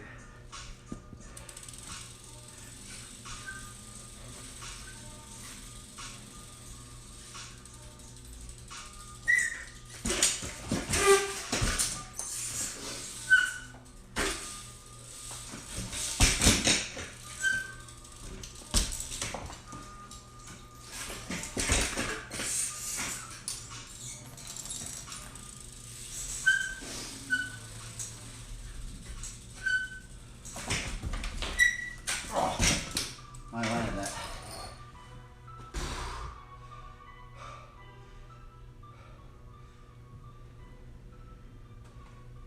That was a sketchy Undertaker. Let's clean it up. Fudge.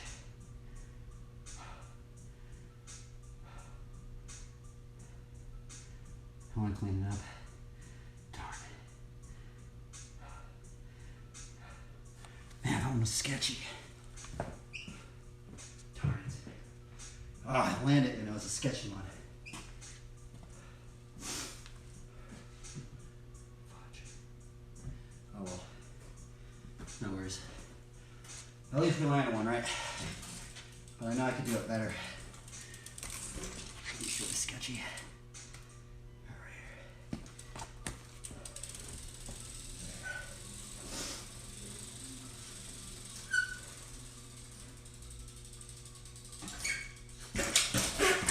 Oh my god. I almost ate it. Almost got hung up. It like got caught on my shirt. Alright, right here.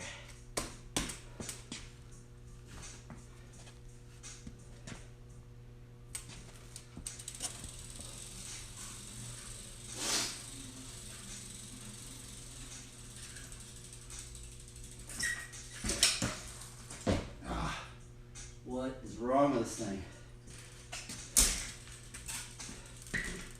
Here, I need a different song. Like, you think I'd have this trick on lock. This is what doesn't make sense to me. I've done this trick so many times. Like, you think I'd have this on lock already, right? It's like so hard.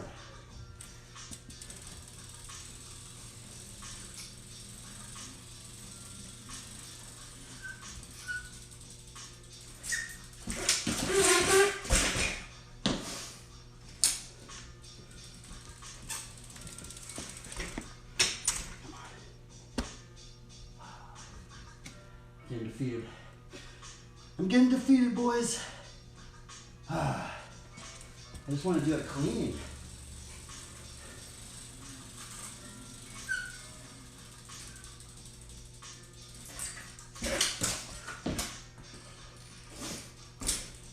So you really got to commit. You just got to like commit and just snap into it.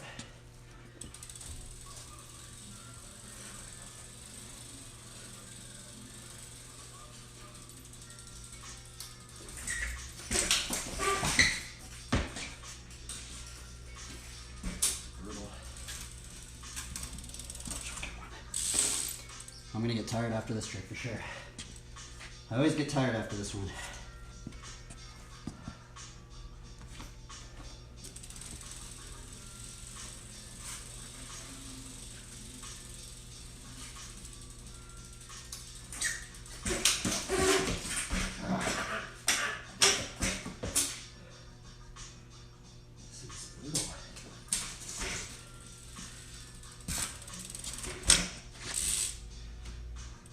What am I doing wrong? I think I'm just like not committing. You have to like commit to do it. Like you can't hesitate. You just gotta freaking just snap into it.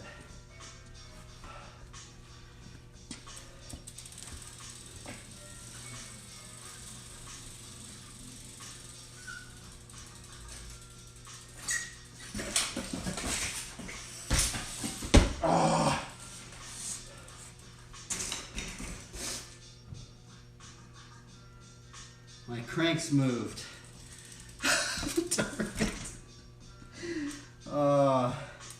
I would have landed if my cranks didn't move. Alright, let's just snap into it. You just gotta commit and just snap into it.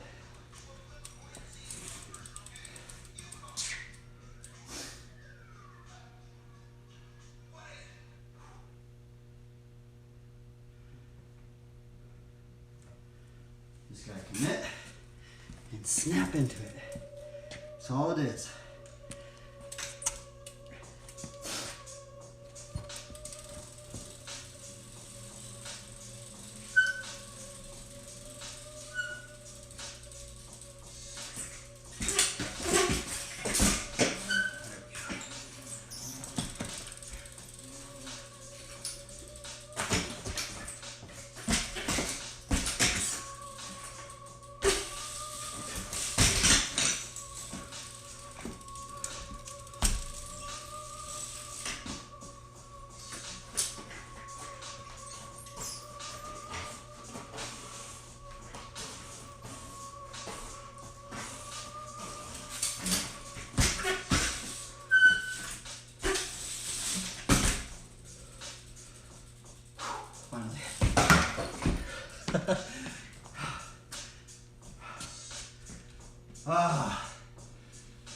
That went brutal.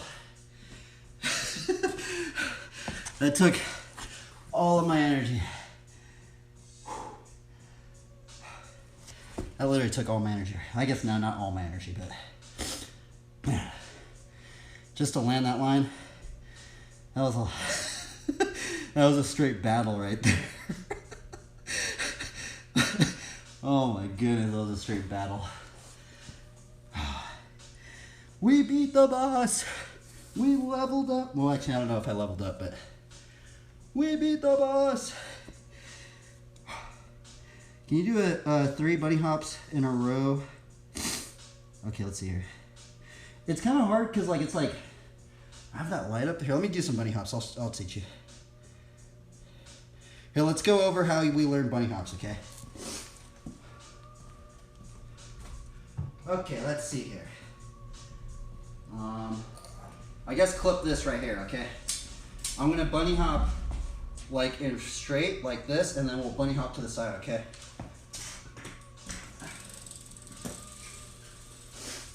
So there's this bunny hop. Well, this is a normal bunny hop. So this is like how you're probably bunny hopping, like this. Right? That's probably how you're trying to bunny hop. I think maybe that's how I would have bunny hop. So this is the J hop kind of thing. So the J hop is you lift up and you lift up and you double punch. So watch how I'll do it on this side. So I'll explain it right now. So you lift up, you kind of compress down, lift up, and then do like a double punch in the air. So basically we're lifting up. We make sure that we're in our right pedal crank area. We lift up and you just double punch like, ugh. You know, you really want to engage your back muscle like, ugh. And then the other thing is, and so you can practice that by doing this. Cool. All right. Lift up. Just need to get good at that. Lift up. Lift up. And that's what it kind of feels like. And then to go over what we learned in the previous one, you want to learn how to do this. You want to learn how to do this and just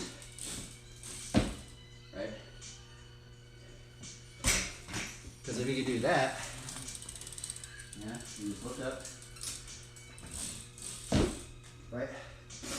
And so when you lift up to your peak, right, like that, see? Then you double punch up in the air, you lift up, double punch, and it brings it up.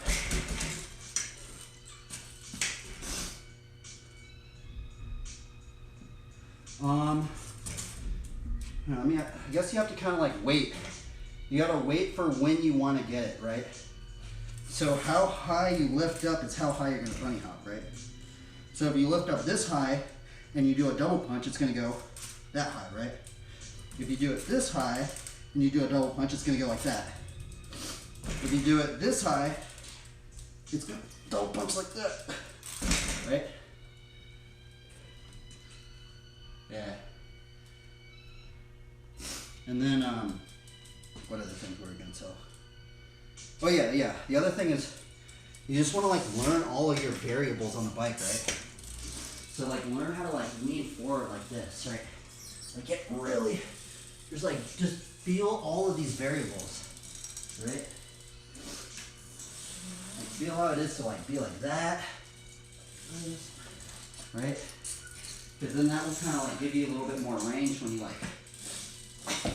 Cause see how I kind of like lifted and then I kind of like use my body weight to like push it back, right?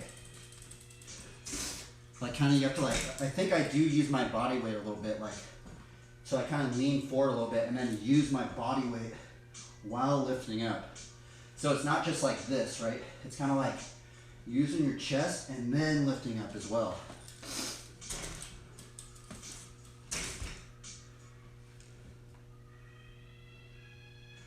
Yeah, okay, so the thing is, yeah, so that's the thing, like, you might be doing it like this, right? You might be doing it like that, right? You might be like going up, right? Like, you might be doing something like that.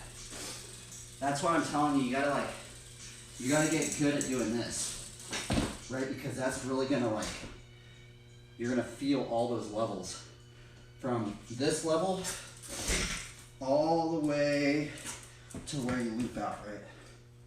And when you get good at that, then you can start gauging how high you want to bunny hop.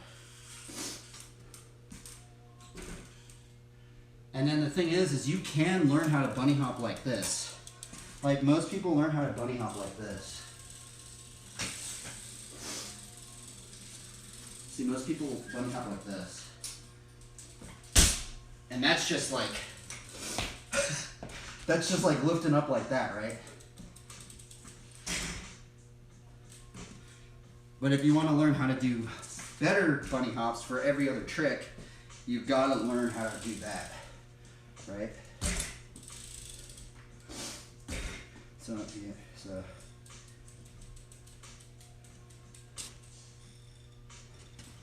And then that's like the basis of all your other tricks, right?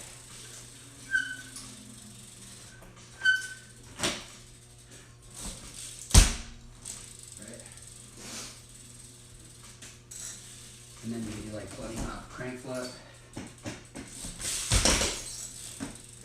and stuff like that.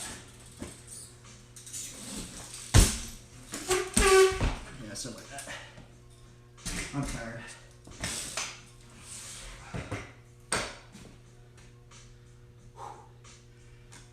Ooh, I'm tired.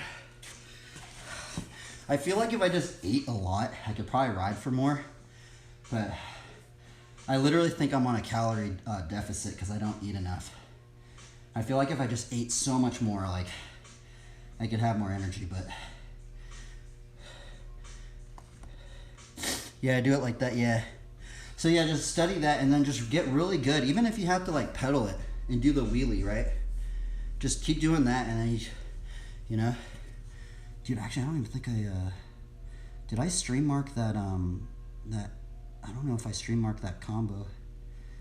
Oh well.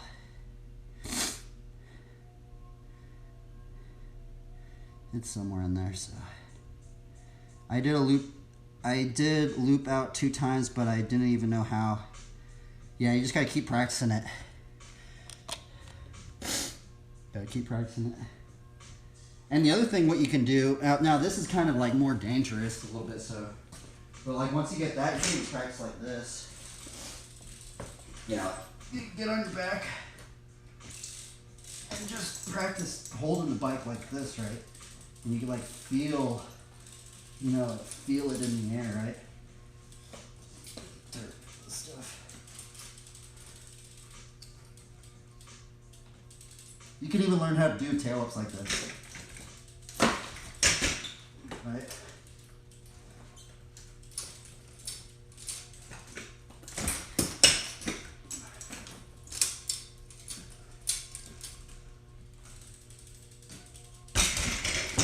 But that's kind of dangerous. You probably want to like wear a helmet or something. If you're not like, maybe not a helmet, I don't know. But should I lean my body back more? Yeah, maybe. I don't know. I haven't seen you really do it, so I don't really know what you're doing wrong. That's the thing. What you should do, you know what you should do? You should film it, right? So get your phone or whatever, if you have a phone or some old camera, right? So just like get your old phone or camera, get like a water bottle or something, like this, and just place your phone like that. Record yourself in a video, and then look at how other people are doing it, right? So if you're seeing how they bunny hop, right, and then try and get that same angle too that they're doing the bunny hop, and you're gonna start seeing what you're doing wrong, right? Maybe that will help. Maybe that might help you. But man, I'm tired.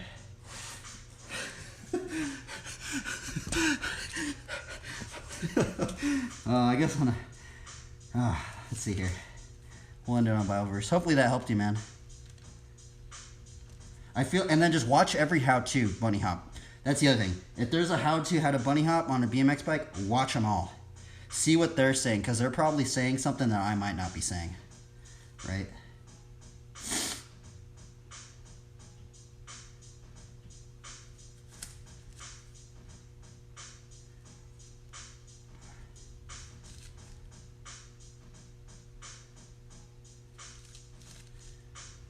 Oh, let's see here. Hatred stirs up strife, but love covers all offenses. Because you do it with such ease. I guess just because I've done a lot of them, right? But the thing is, once you start doing them more, you kind of just stop thinking about it, right? And it'll just become like second nature. But that's kind of how it is with a lot of tricks. If you do it a bunch, right? The main thing is you just got to keep having fun on your bike, right? And then that's the big one, right? As long as you just keep having fun, you're golden, bro. There's actually this one quote. It says something like, it's not like in the Bible or anything, but it said something like, the person that's having the most fun is the one that's winning the most, or something like that, right? Like, they're not the best, they're not like, the worst or something, but it's the person that has the most fun. They're actually the ones that are the true winners. Some cheesy quote like that, right? And there's like this one thing, I heard this one Olympic athlete. There's this one Olympic athlete, and they said like they saw a lot of people get too serious about it, right? And sometimes if you get too serious about something, it actually makes you really frustrated and makes you not even want to do it, right? But this Olympic athlete said the people, well, I don't know about all Olympic athletes, but I guess the Olympic athletes that they were surrounded by, the ones that have the most fun, they actually stuck to it the longest, right? So, I don't know, something like that. Something like that. Oh, that's an interesting verse. I love those who love me, and those who seek me diligently find me. That's Proverbs 8:17. If you guys can spit a rhyme with these beats, that'd be cool. I'm not a rapper or anything, but I am playing these copyright-free beats. So if you guys can spit a verse out, or spit a rhyme, that would be cool. Anyway, Trust in the Lord with all your heart and do not lean on your own understanding. In all your ways acknowledge him and he will make straight your paths.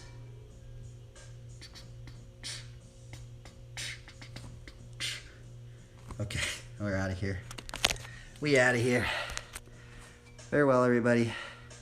Thank you for tuning in. I'm sorry if my streams are boring, but you get to see. Hopefully, yeah, we're just trying to plant some seeds of faith. All glory be to the Most High. All glory to the Lord Jesus Christ. Farewell, everybody.